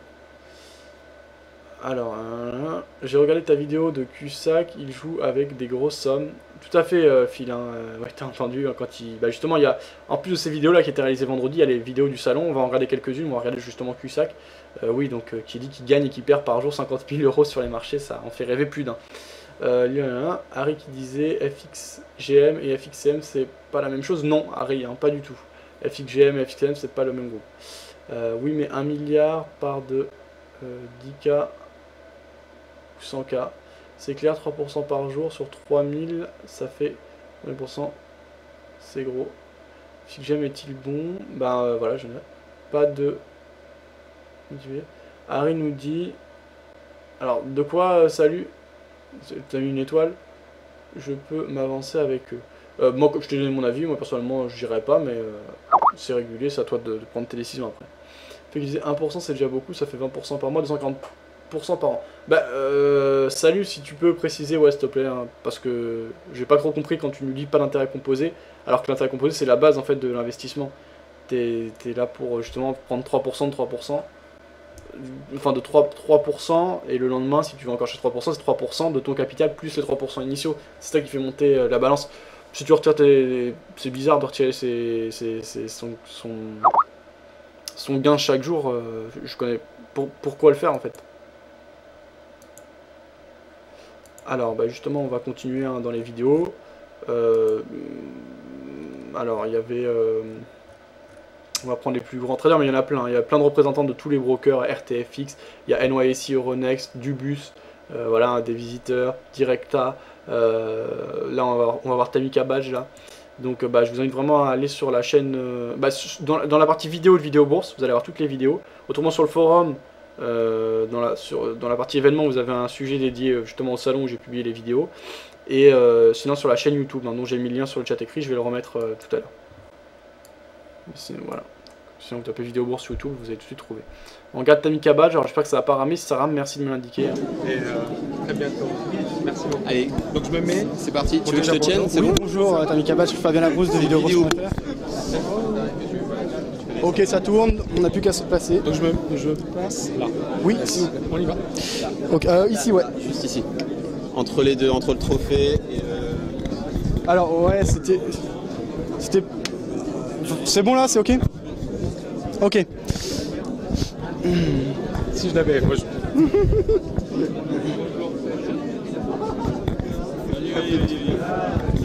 Bon, on y va.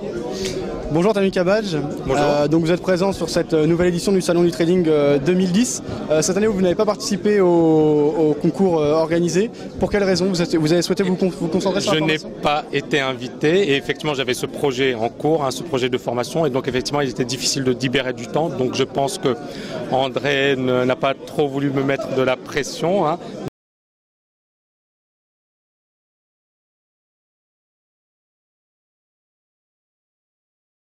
pendant plusieurs années. J'ai lu quelques-uns de vos livres, etc.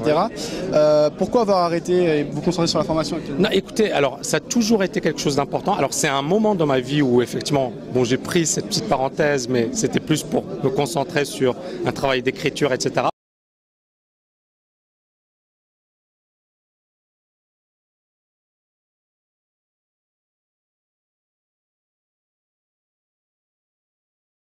Conceptualisation, un travail de réflexion et ça aide la personne à véritablement améliorer son trading. C'est du moins la manière dont je conçois les choses et c'est ce que j'ai fait et ça m'a permis véritablement d'améliorer mes compétences. Très bien. Alors moi j'ai lu votre livre sur la psychologie des traders. Par contre, je n'ai pas d'informations précises par rapport à vos stratégies de trading habituelles. J'avais vu quelques-unes de vos conférences, notamment sur c'était l'utilisation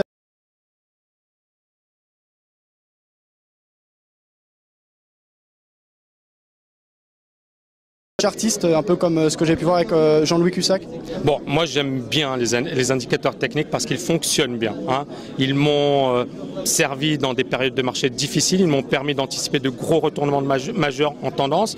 La crise des subprimes, je l'ai anticipé grâce à un indicateur, le RSI, que j'affectionne tout particulièrement puisque c'est un indicateur qui nous permet justement de repérer des moments clés sur les marchés. Par contre, au-delà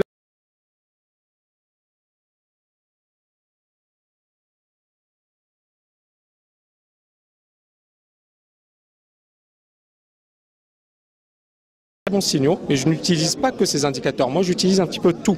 Les bougies japonaises, j'utilise également l'analyse graphique, j'utilise également l'analyse chartiste traditionnelle. Donc, j'utilise un mélange de ces analyses et surtout, pour moi, le conseil et le concept le plus important, c'est j'investis dans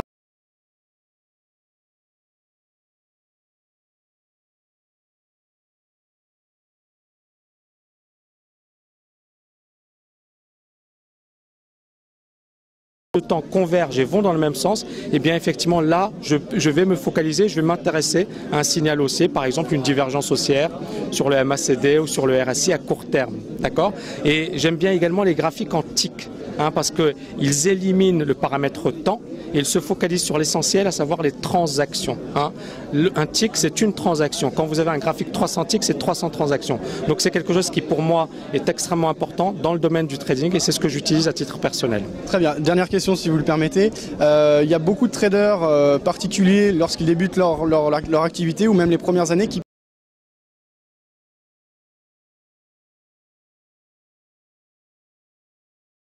trading, mais le plus important c'est avant tout d'être bien formé, de comprendre également les ressorts, les tenants et les aboutissants de la hausse des marchés, mais également prendre le temps de passer les premiers obstacles qui sont nécessaires. C'est-à-dire qu'on va tous passer, et on est tous passés par cette période d'apprentissage, des obstacles, etc. L'idée, c'est surtout apprendre et mieux comprendre les marchés financiers, maîtriser également ses émotions, gérer son risque en premier lieu, et à partir de là, effectivement, les résultats viendront naturellement. Mais il faut passer par ce processus d'apprentissage. Ça demande du temps, mais ça vaut le coup. Merci beaucoup, Tammy Kabach, pour vos réponses. Merci. Voilà donc le point réalisé.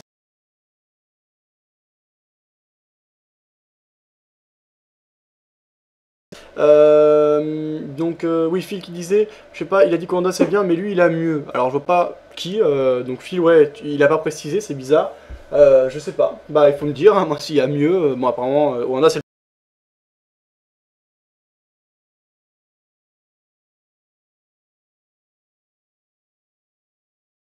le 10, pourquoi il le cache? Je lui demanderai peut-être la prochaine fois. Je l'ai réinterviewé en plus là il n'y a pas longtemps. D'habitude il est bon Fabien, en plus je connais ses vidéos, donc j'ai eu plusieurs liens. Donc dans la partie vidéo, dans le menu de haut sur videobourse.fr, sur notre chaîne YouTube, dont j'ai mis le lien sur le chat écrit. Sinon voilà, bah voilà. Vivendi veut racheter 700 millions de dollars d'obligations US à l'échéance 2013, dit Steph. Merci pour l'information Steph. Alors que nous on va reprendre nos graphiques et sur l'or ça a beaucoup monté. On a explosé à la hausse, on était à, voilà, on est à 2,96€ de profit là, donc ça se passe bien. Et puis là, les vendeurs ont tendance à revenir. Alors derrière sur l'or, on aura un seuil important. Salut. Salut Xtrade, ça va? Ce sera les...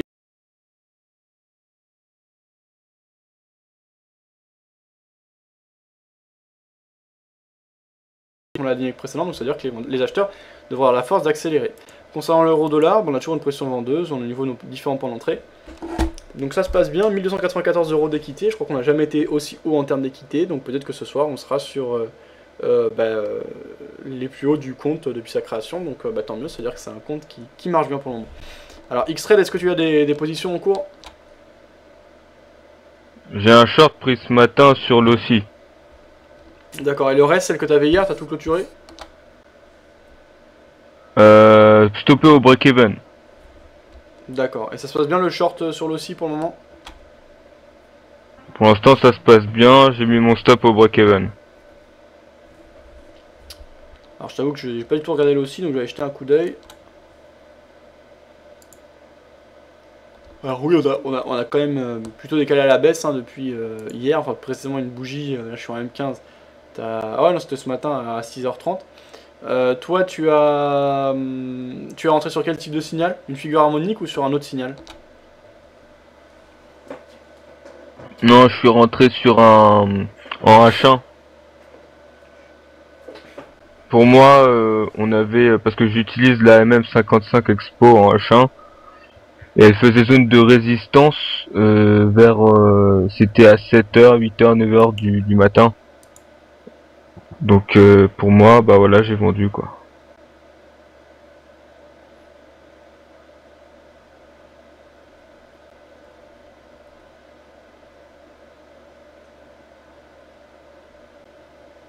Ok, très bien. Donc on va suivre. T'as un objectif précis ou tu laisses courir? Pour le moment là, une belle phase de rebond ces dernières minutes. Pour l'instant, tu laisses courir? Ouais, mais objectif en cas d'impulsion, objectif à 1,0282. Donc sous des plus bas quoi. Mais ça c'est bon, c'est s'il y a une impulsion. On sait jamais. Ok, bah on va suivre ça. Ok, bon, en tout cas on est dans le même bateau parce que moi je suis en euro-dollar. On sait pas non plus corréler, mais on est tous les deux, on va dire, on est tous les deux acheteurs de dollars. Donc. Ah bah justement l'euro-dollar j'étais vendeur mais je me suis fait stopper au break-even. Bah faut dire c'est un peu la merde en ce moment, l'euro-dollar ça bouge pas des masses, on est très hésitant. Et donc ouais, t'as rien d'autre d'intéressant pour le moment à part ce short sur le dollar canadien, pardon, le dollar australien face au dollar américain, t'as rien vu d'autre? Non, j'ai rien pris, c'est tout. Okay. Par contre, l'OSI, par exemple pour les ganistes là, on a... Attends que je dise pas de conneries.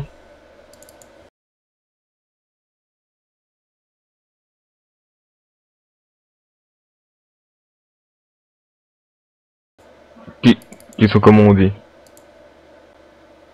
qui sont bien pris en compte, on va dire.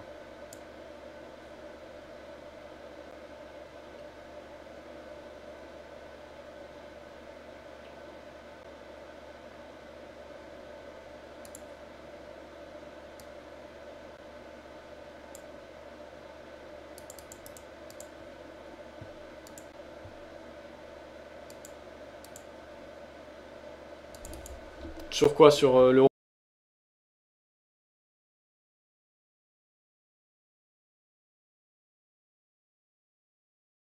Canal haussier qu'on a cassé.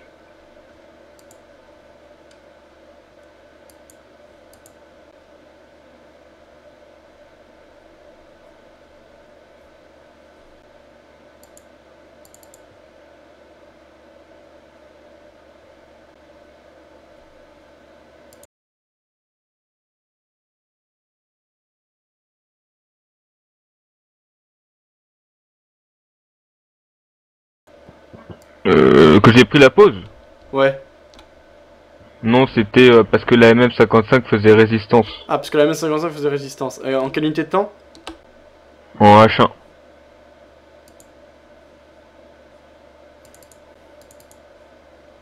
Moi j'ai pas la même moyenne mobile donc j'ai pas les mêmes repères. Ok. Bon.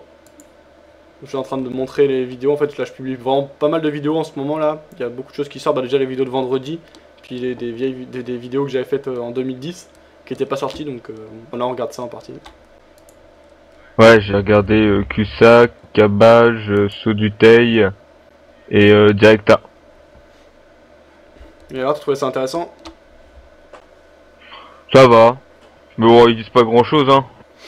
Non, bah pourtant je sais. Par contre, j'ai d'autres choses qui vont sortir après, c'est les conférences. Et là, il y a plus de choses qui sont dites forcément. Après, c'est pas non plus, voilà, tu vois. Mais bon, après, ils disent ce qu'ils ont à dire, quoi. Ouais, enfin bon, l'initiative est bonne en tout cas.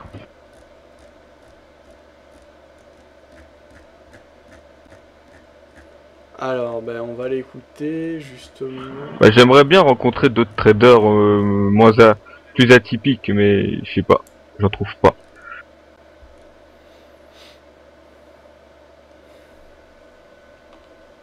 Bah, faudrait que je fasse ma recherche, quoi.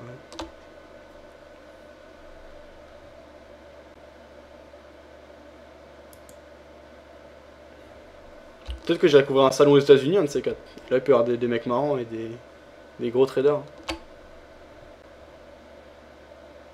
Tu veux jouer au football américain avec eux?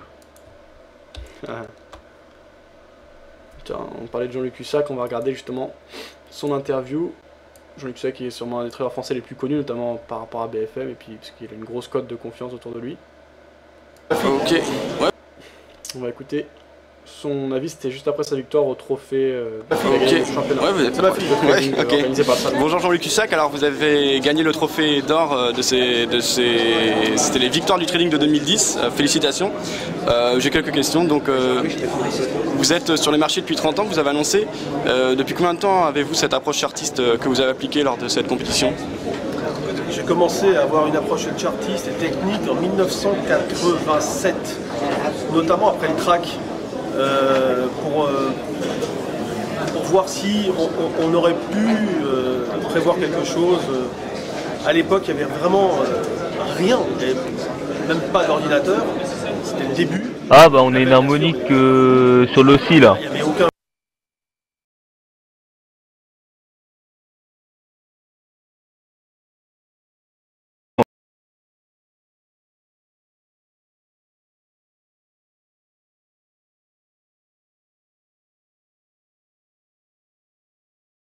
Qui vient de se créer là. Il y a 1 heure. D'accord, et en fait tu prends quoi pour repérer ça? C'est quoi qui te fait dire que tu as justement cette figure? Je prends mes fibos et les ratios se calent sur des résistances et on est venu chercher le ratio 113 pile poil. Le plus bas d'il y a 2 heures, c'est le ratio 113 pile poil de la dernière vague. D'accord, ok. Bon bah on va suivre ça. Donc d'après toi là, le dollar australien face au dollar américain devrait partir à la hausse dans les prochaines heures, c'est ça? Continuer sa hausse, ouais. Ok, très bien. Alors il est... Pardon. Ouais, excuse. Il est 4h29, dans 1 minute on va voir l'ouverture des marchés US, on va voir. Donc ça veut dire, moi je vois bien qu'il cale vers la résistance des 1,0409 parce que c'est les 50%. Donc toi à ce moment-là tu sortirais sur break-even, hein, c'est ça? Bah ouais, c'est ça en gros. À la limite, faudrait qu'elle foire, ce serait cool. Ton break-even il est à combien exactement? 1,0402. D'accord, ok. Donc, oui, donc l'ouverture des marchés US, on va voir si ça impacte les marchés. Du côté des marchés actions, pour le moment, je crois que c'est une journée assez calme dans l'ensemble, plutôt baissière. Si on regarde le CAC 40, voilà, on voit une baisse ici en M5 sur la journée. Si on regarde le S&P en M5, voilà, on a...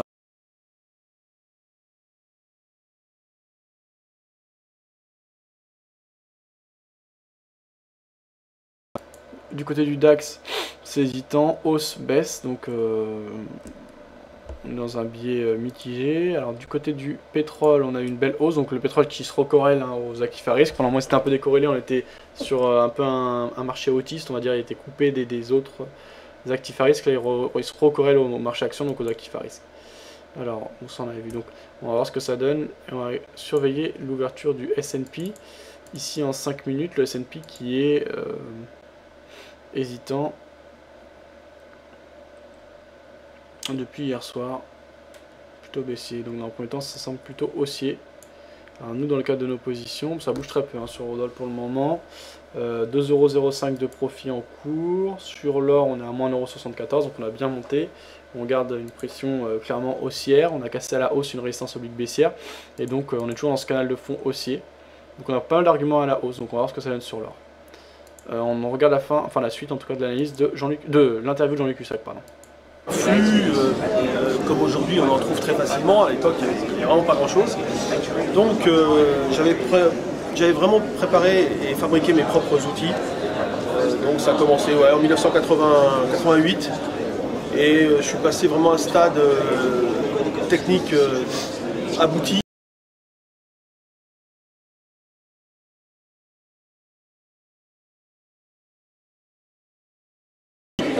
L'approche technique chez Artist est indispensable.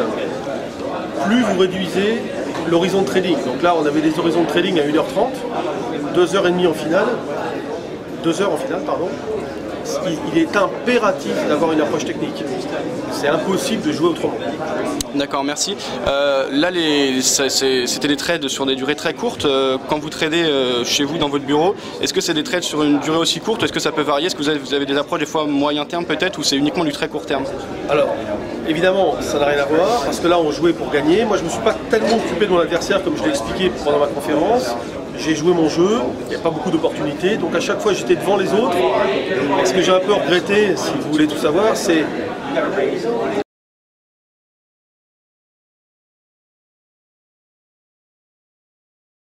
passer devant. Voilà, mais ça c'est le match. Il est clair que ce que je fais chez moi, c'est pas ça. Et alors en plus, là on joue avec une somme de 50 000 €. Bon, moi c'est mon PNL quotidien, et mon PNL record de la semaine dernière par exemple c'est 180 000 dans la journée. Je suis passé par plus 180, j'ai pas gagné 180 à la fin, mais je suis passé par plus 180. Et mon gain et perte quotidien, ça peut se situer autour de 0 à 50 000 €, mais parce que je joue plusieurs millions. Donc là, vous voyez, avec 50 000 €, on est dans une autre dimension. C'est beaucoup plus un jeu tout de même. Voilà, ouais, c'était un jeu exactement, c'était le principe, donc vous l'avez gagné, donc tant mieux. Une dernière question. J'ai perdu, c'est pas grave. Merci beaucoup pour votre... attendez 2 secondes, attendez. C'était papa...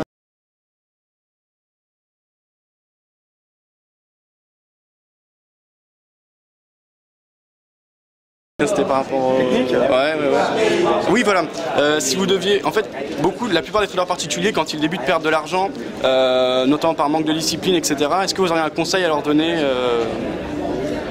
Il faut travailler le mental. Vraiment le mental. Moi, je pense que la grosse expérience que j'ai eue dans les échecs m'a permis d'aborder des trading intraday, notamment, avec une grosse expérience. Parce que jouer, pour moi, une partie d'échecs ressemble beaucoup à jouer comme cela un match de trading. D'accord. Merci beaucoup Jean-Luc Cussac, vraiment.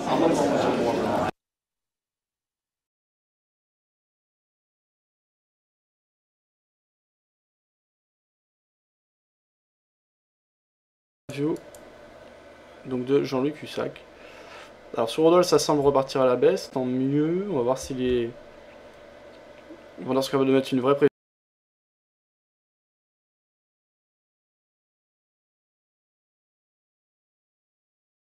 Alors que pourtant dans un premier temps il faut se méfier, bien sûr, les premières minutes de cotation, notamment des marchés US, elle se fait de manière hésitante, accélération baissière. C'est très souvent qu'on accélère dans un sens et qu'on corrige juste derrière dans les premières minutes de cotation des indices américains.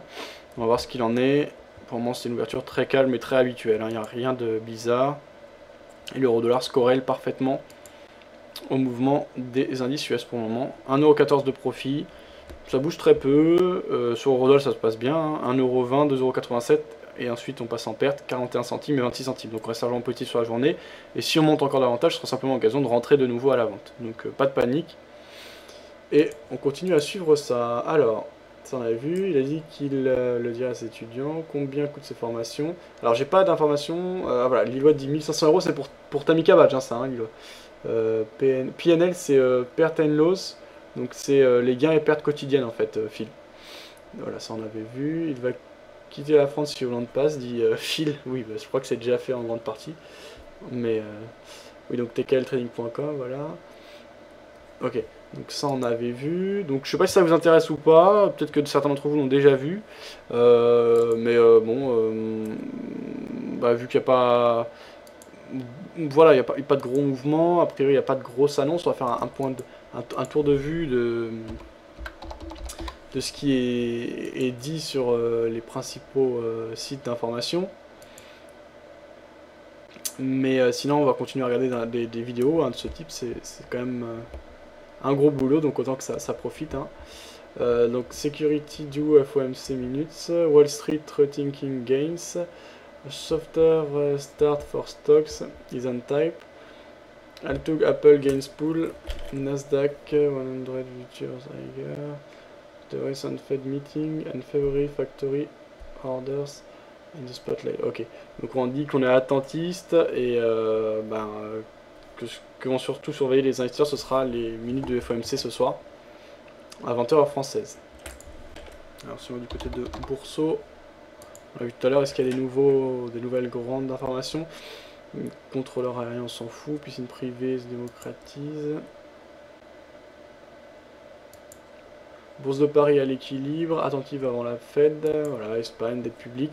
Donc voilà, toujours les mêmes inquiétudes, moins 0,49, ça bouge très peu également du côté du CAC. Si on va du côté des autres fournisseurs d'informations, donc les Échos, dossier spécial, comment va la France, désastre de l'instabilité fiscale, les prélèvements qui marchent et les autres, désindustrialisation, mythe et réalité, après 2012, les raisons d'y croire, industrie, service, le panorama complet des secteurs, donc voilà.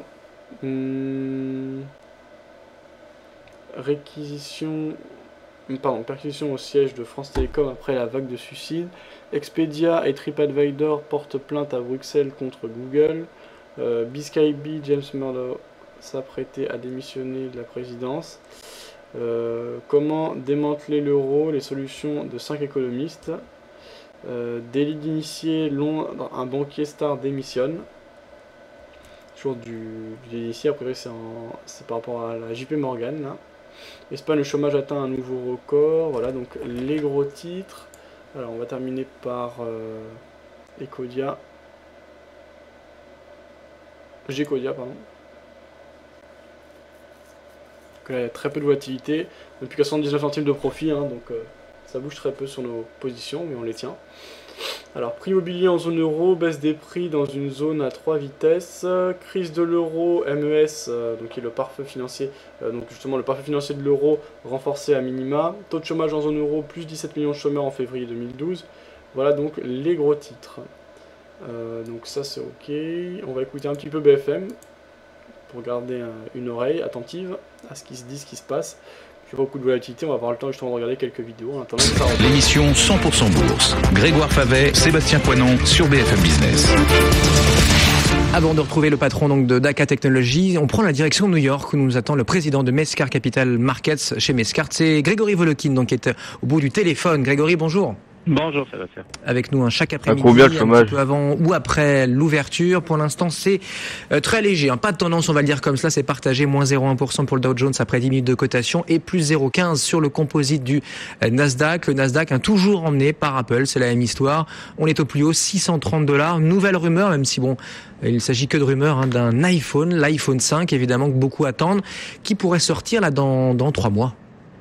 Oui, alors sur quoi est basée cette rumeur? Ça serait un des fabricants justement d'iPhone, Foxconn à Hong Kong, qui aurait commencé à recruter beaucoup de personnel. Ils auraient en fait essayé de recruter 18 000 employés en leur disant que c'était pour travailler sur l'iPhone 5 qui sera commercialisé au mois de juin. C'est pas confirmé, c'est des rumeurs, mais de toute façon, disons même sans rumeur, le titre d'Apple continue à monter. Aujourd'hui, plusieurs brokers montent leurs objectifs. Un broker hier que personne ne connaissait pour faire parler de lui a parlé de $1,001 d'objectifs sur le titre, mais des plus gros brokers comme JP Morgan par exemple aujourd'hui parlent plutôt de $725. Expliquez-nous pourquoi il voulait faire parler de lui, parce que jusqu'à maintenant les plus optimistes s'arrêtaient à 1000 quoi. Bah, il voulait faire parler de lui justement parce qu'on ne le connaît pas. Oui, et donc il a mis Voilà, $1 de plus dans son j'avais target jamais price. Exactement, j'avais jamais entendu leur nom et maintenant c'est un nom qui a été prononcé par tout le monde. Apple, donc au plus haut, elle gagne encore 1% contre le marché qui hésite, $630. Fondamental aussi, et peut-être plus structurel chez vous, les constructeurs auto qui dévoilent leur vente là de mars, je présume. On attend encore GM, mais on a tout le reste et c'est encore très bon, des hausses à 2 chiffres, tout le contraire de nous. C'est vraiment excellent parce que si vous regardez par exemple Chrysler, c'est plus de 30%. Et si vous regardez par exemple les Jeeps, et ça je trouve ça très très très intéressant, donc des gros véhicules aux États-Unis en hausse de 43%. Alors quand on vous dit que le coût de l'énergie aux États-Unis est en train de peser sur le moral des consommateurs, c'est un peu contredit par cette ruée sur ces gros véhicules. Ford autrement, en hausse de 5%, leur vente c'est au-dessus de ce qui était attendu. Je vois que Nissan là, vient de sortir avec des hausses de 12%. Tout ça, c'est des très très bons chiffres qui annoncent 14,5 millions de ventes annuelles. Il faut, pour mettre en parallèle, se rappeler que pendant la crise il y a 3 ans, on en était en dessous de 10 millions de ventes annuelles, donc c'est quand même une très très belle amélioration. Voilà donc pour le marché auto qui repart très très nettement de l'avant depuis quelques mois donc aux États-Unis. On reparle, si on revient à la techno d'une seconde, de Groupon, on en parlait hier. Grégory, avec vous, avec Emmanuel Dutheil au Nasdaq. Groupon donc qui a refait ses petits calculs ce week-end, qui a encore déçu, du coup l'action s'est écroulée. Et désormais là c'est le gendarme boursier américain et qui lui charge des poux dans la tête et il va peut-être en trouver. Je dirais la SEC n'a pas du tout apprécié ce qu'on appelle un restatement qui a été fait quelques mois après l'introduction en bourse, parce qu'en fait ça veut dire que les investisseurs qui l'ont acheté à l'introduction en bourse se sont basés peut-être sur une comptabilité assez douteuse.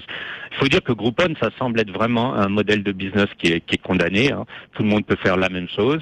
Et qu'est-ce que fait Groupon? C'est cette publicité de coupons qui leur coûte extrêmement cher, puisqu'en fait ils doivent reverser une grande partie de leur profit aux vendeurs eux-mêmes. Et c'est justement cette comptabilité de cette reverse des profits qui est mise en cause par la SEC.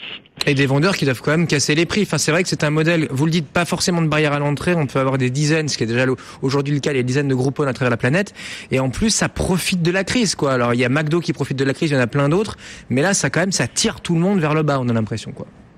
C'est un peu ça réduit les marges des vendeurs et comme je vous dis, disons, il y a une chose qui est surtout pas justifiée par rapport à Groupon, c'est ses multiples en bourse, puisqu'elle se vend par exemple à 13 fois book value, 13 fois la valeur de ses assets, alors que si vous regardez une compagnie aussi importante que Google, qui est quand même autre chose, Google se vend qu'à 3,6 fois. Donc Groupon, même à ce niveau-là, même si elle est en baisse de 50% depuis le jour où elle a été introduite en bourse à $30, est encore extrêmement cher par rapport à ce qu'elle peut amener dans l'avenir aux actionnaires.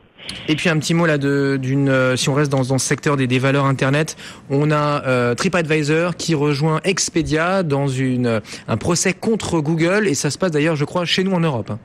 Oui, alors là on les comprend, ils se plaignent à la communauté européenne. De quoi ils se plaignent? Mais ils se plaignent que si on va sur Google pour essayer de faire un voyage, disons que vous voulez voler, je sais pas moi, de Paris à New York, et que vous rentrez ces données dans le moteur de recherche, Google ne va pas du tout vous amener vers le site de TripAdvisor ni le site d'Expedia, mais sur le propre site. Donc ça, c'est quelque chose qui n'est pas forcément de la concurrence loyale pour des compagnies qui sont censées profiter d'un Internet quand même ouvert. Soupçonné d'abus de position dominante alors. C'est absolument ça. Ça ne veut pas dire que la Commission européenne va se prononcer d'ici demain sur ce genre de problème, mais c'est un signal d'alarme quand même sur Google qui pourrait prendre des positions dominantes dans beaucoup de secteurs sur Internet. Voilà, Google donc légèrement sous pression après cette plainte en vue de géants du tourisme, de la réservation du voyage au sens large. Google qui tout à l'heure perdait un petit peu de terrain, moins 0,13%, TripAdvisor et flat à Wall Street. Pas de tendance d'ailleurs là-bas, le Dow Jones moins 0,17, le Nasdaq est stable et à Paris on perd 0,6%.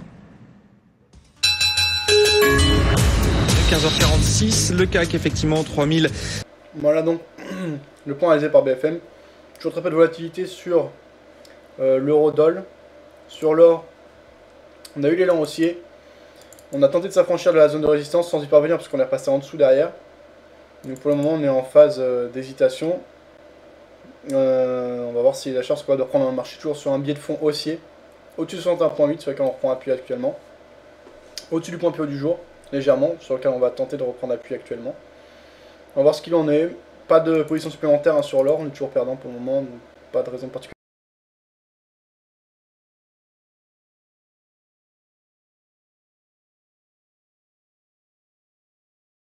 Non, même pas. 5 $ de notre point d'entrée, qui est juste au-dessus là.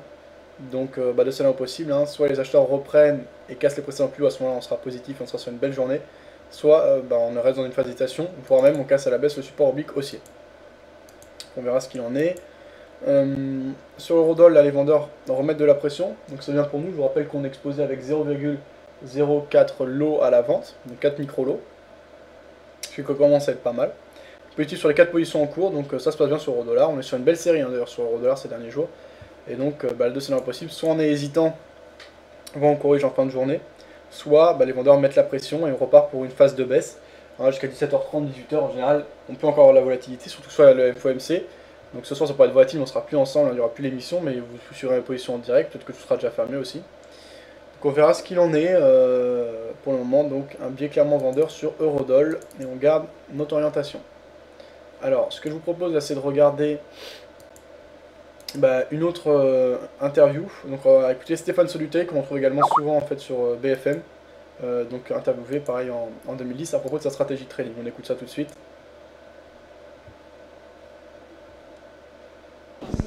Ok. Bonsoir Stéphane Soluté, donc fin... Alors 2 petites secondes.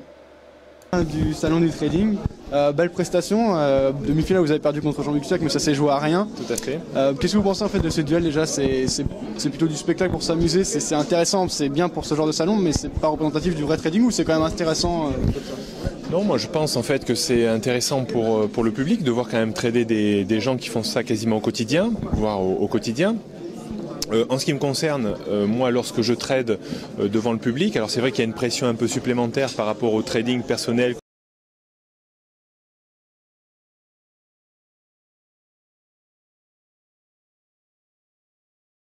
Mais finalement j'ai tradé comme j'aurais tradé chez moi, en expliquant un petit peu aux gens mon approche, les outils que j'utilise pour prendre des positions, gérer des positions. Donc j'ai essayé d'expliquer simplement et de mettre en pratique ce que je fais chez moi. Ça marche le live. Un petit peu du public.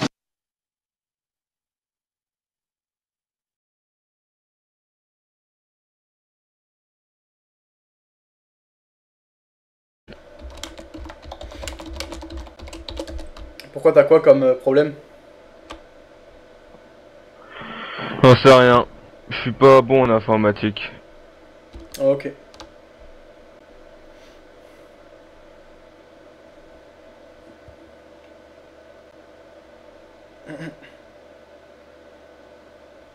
Ok, donc ouais, a priori ça marche hein, pour les autres. Quand même induit une pression un petit peu supplémentaire. Bon, tant pis pour moi. À ce que l'on ferait chez soi. Ok, très bien. Vous avez été très généreux, tout le monde l'a dit d'après les échos que j'ai eu en information. Vous avez bien expliqué ce que vous faisiez. Justement, il y a certains traders, on ne peut pas leur reprocher, mais qui gardaient vraiment ce qu'ils faisaient pour eux. Vous avez bien expliqué à chaque fois ce que vous faisiez. Et donc, vous confirmez que c'est bien l'approche que vous avez au quotidien Oui, tout à fait. Moi, je retiens aucune information. Je ne vois pas l'intérêt. De toute façon, je pourrais former plein de gens. Il n'y aura aucun impact sur les marchés. Je ne vois pas l'intérêt de retenir une information. Moi, je vis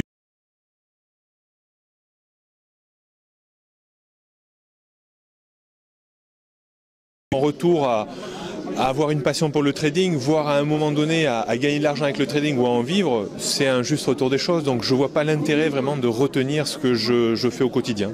Très bien. Et c'est uniquement du trading intraday que vous faites? Vous n'êtes jamais en position swing trading? En fait, à titre personnel, j'ai 2 casquettes. Je suis un gérant de fonds, c'est-à-dire que je suis administrateur d'une SICAV qui s'appelle Reactor 7. Donc là, on bâtit des stratégies court-moyen terme. Donc finalement, je suis un institutionnel qui travaille à court-moyen terme pour une SICAV. Et à titre personnel, je suis un day trader, c'est-à-dire que je fais que du scalping, un petit peu de day trading, mais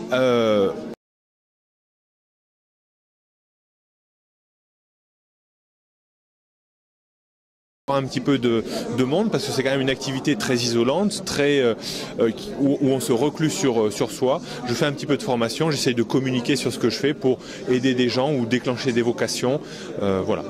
Très bien, bah, merci beaucoup. Juste une dernière petite question s'il vous plaît. Par rapport justement à l'analyse technique, c'est sûr que c'est compliqué, ça vient pas du jour au lendemain, mais au bout de quelques années de pratique, on commence à comprendre les bases de manière assez précise. Qu'est-ce qui est le plus long à apprendre, puisque la plupart des traders, même au bout de plusieurs années, des traders particuliers j'entends, perdent de l'argent. À votre avis, qu'est-ce qui fait défaut à ces gens? Deux choses. Une chose qui se règle, c'est-à-dire l'approche technique, essayer d'avoir une méthodologie, d'utiliser les bons outils ensemble.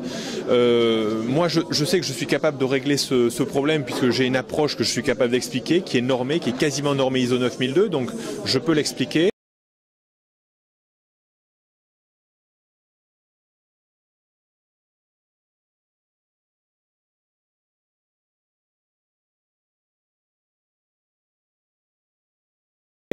La cupidité, il y a plein de facteurs émotionnels qui varient d'une personne à l'autre et qui demandent plus ou moins de temps à régler. Et c'est ça en fait, c'est l'approche technique qui à mon sens est facile à organiser, à trouver. Par contre, apprendre aux gens à gérer leurs émotions, c'est ça qui est plus compliqué et qui peut demander un petit peu plus de temps, avec des chances de ne pas arriver à régler les problèmes émotionnels. Donc il faudra être raisonnable et arrêter éventuellement le trading, revenir sur de l'investissement, voire arrêter l'investissement si vraiment on est trop friable émotionnellement. Merci beaucoup Stéphane Soluteil, bonne soirée. Merci. Au revoir. Au revoir.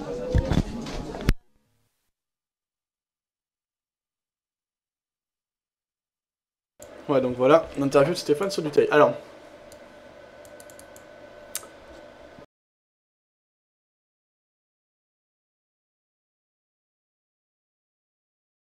et que ce soit l'or ou l'eurodoll, il y a très peu de mouvement. Donc on va continuer à chercher de l'information à droite, à gauche. Alors le trader c'était Stéphane Soluteil, un LOL, donc que tu peux entendre régulièrement sur BFM, qui est administrateur d'une SICAV, hein, donc c'est un semi-pro, parce qu'il gère aussi ses comptes propres, donc c'est quand même des personnes qui savent de quoi ils parlent, et voilà, c'est pour ça qu'on écoute spécialement cela. Ça on avait vu, bon on va continuer, hein. On a fait le point sur l'information fondamentale, il n'y a pas énormément à dire. Alors là je crois qu'on a vu quand même les plus intéressants, donc après ça va peut-être pas être utile de regarder 50. Ok, donc ça on avait vu, Tamika Badge. Après ça va être moins intéressant. Alors 2 petites secondes. Alors, oui, allô? Ouais. Ouais, ça va et toi? Ah ouais, je fais l'émission là. Ouais. Oui, pas de problème, ouais. Oui, bah je t'appellerai, hein. Mais oui, oui. Ok, parfait, à tout à l'heure. Au revoir.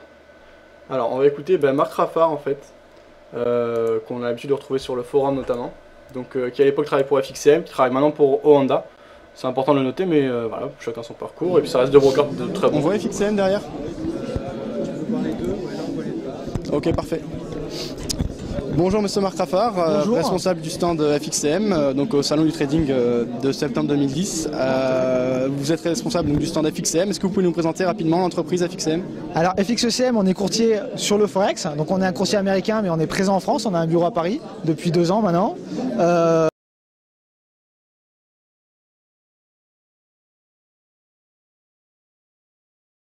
On propose aujourd'hui le trading sur CFD, indices et matières premières.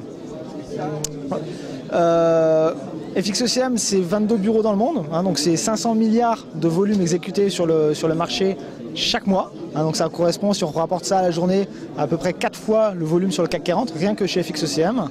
Notre particularité à FXCM, c'est avant tout l'exécution Node Index, donc un accès direct au marché, sans passer par une salle de marché, donc un accès totalement transparent et anonyme pour le client sur le marché. Donc ça vous a été permis par le biais de volumes très importants, je suppose. Exactement, exactement. C'est parce qu'on a réussi à s'imposer, à être l'un des plus importants brokers et à avoir effectivement un volume qui dépasse de très loin le volume de tous les brokers sur le Forex, qu'on a pu négocier auprès des banques un accès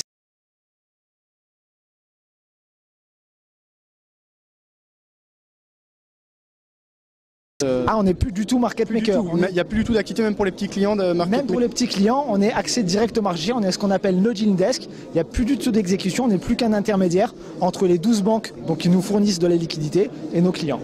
Très bien. C'était important pour vous historiquement vous êtes un courtier Forex, de vous ouvrir au CFD, c'est une demande de la clientèle? Voilà, en fait on a racheté ODL Securities en 2010, début 2010, ce qui nous a permis d'intégrer dans nos offres des CFD. Effectivement c'est important d'avoir une plateforme multiproduit parce qu'aujourd'hui effectivement les particuliers donc, interviennent sur les marchés, sur les devises mais aussi sur les indices, sur les matières premières pour se diversifier. Donc c'est important d'avoir regroupé un petit peu tous ces produits sur la même plateforme.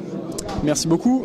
Pour finir, un mot sur le salon. Qu'est-ce que ça vous apporte ce type de salon? En quoi c'est important peut-être pour développer votre clientèle ou rencontrer vos clients, mettre un visage derrière une entreprise? Comme on sait, les entreprises et notamment dans le cadre des courtiers en ligne et des brokers, ça se passe de plus en plus en ligne. C'est important d'avoir une présence physique derrière comme celle-là? Alors comme je vous ai dit, on a 22 bureaux dans le monde. Donc nous, FXECM, notre motivation, c'est vraiment d'être proche des clients. Donc effectivement, être présent à un salon, c'est très important pour qu'ils nous voient. Alors pour nos futurs clients, mais aussi pour nos clients déjà existants qui viennent nous voir, qui viennent nous rencontrer.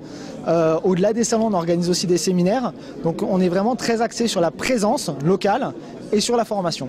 Donc pour nous, venir ici à un salon, faire des séminaires, faire des conférences, comme j'en ai fait une tout à l'heure, c'est très important pour aider nos clients à réussir sur les marchés. Alors on vient ici sur les salons, on a beaucoup de clients qui viennent nous voir, qui ont déjà un compte pour profiter de notre présence, pour nous poser des questions sur le marché, sur l'actualité, etc. D'accord, merci beaucoup pour vos réponses Marc Raffard. Bonne continuation, bonne fin de salon. Merci, à très bientôt. Au revoir. Au revoir. Voilà Marc Raffard qu'on peut notamment retrouver souvent sur le forum.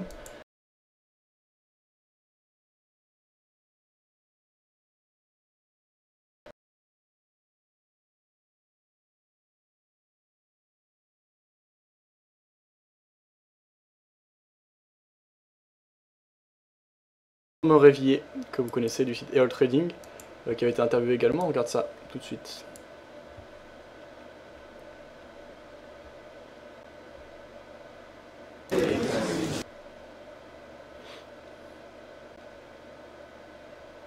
Alors, 2 petites secondes, le temps que ça charge. Bonjour Jérôme Révillier. Bonjour. Cette année vous participez, vous animez des conférences au salon du trading. Vous pouvez vous présenter rapidement et nous présenter vos acquis et votre approche des marchés? Alors, je suis trader sur le Forex, je suis stratégiste pour certaines sociétés de gestion et j'ai développé pour les particuliers plus précisément le service FX Profit Trader qui permet d'avoir une approche systématique et d'investir sur le Forex en très peu de temps. Chaque jour, chaque matin, j'envoie des alertes, 9h et 10h et en 15 minutes on prend des ordres. Et puis voilà, on n'a pas à suivre ça toute la journée, on ne reste pas devant son écran et on revient que le lendemain matin. C'est une approche systématique qui libère un petit peu les gens de leur écran et qui leur évite de faire des bêtises. Pas mal, on reste devant son écran. Georges C'est Castel. du trading systématique, tu as bien différencié hier lors de ta conférence le trading systématique au trading automatique, donc ça s'apparente pas du trading automatique, là c'est pas des positions de passant manuel. On n'est pas du tout dans un système automatisé, même si les points sont générés par des robots qui compilent toutes les données de marché. Là on est vraiment sur une approche systématique, c'est-à-dire qu'on applique une méthode rigoureusement et en respectant ses règles. Voilà. Les règles de base, c'est le money management.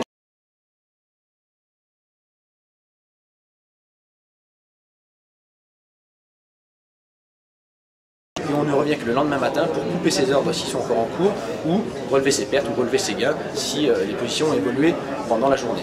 Mais vraiment, l'important c'est de respecter ses règles et d'être rigoureux. D'accord. Et selon toi, est-ce que c'est important de garder une approche humaine derrière un trading systématique? Beaucoup de gens me posent cette question en me disant voilà, parfois on aurait pu faire mieux sur vos positions, parfois on aurait pu couper plus tôt, plus tard. La seule chose, c'est, comme je disais hier à la conférence, l'important, le plus on introduit d'humanité dans le système, le plus on a de chances d'avoir des problèmes plus tard. Voilà, donc après effectivement on peut couper ses gains plus tôt pour les conserver, il faut alors savoir couper ses pertes plus tôt pour préserver son capital. Tout est une notion d'équilibre et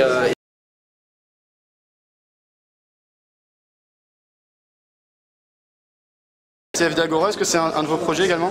Alors ça c'est pas un de mes projets, c'est un autre service des publications Agora qui est maintenu par Mathieu Lebrun, qui est un analyste chez Agora, et donc on en parlera mieux que moi. D'accord, très bien. Et donc toi qui es spécialiste du trading automatique et du trading systématique plus précisément, est-ce que tu gardes quand même une approche fondamentale? Je sais que tu publies notamment des analyses dans le cadre, justement c'est Agora, mais c'est un autre service Agora, c'est ça? Alors en fait j'écris des analyses pour le magazine Money Week, pour l'édito des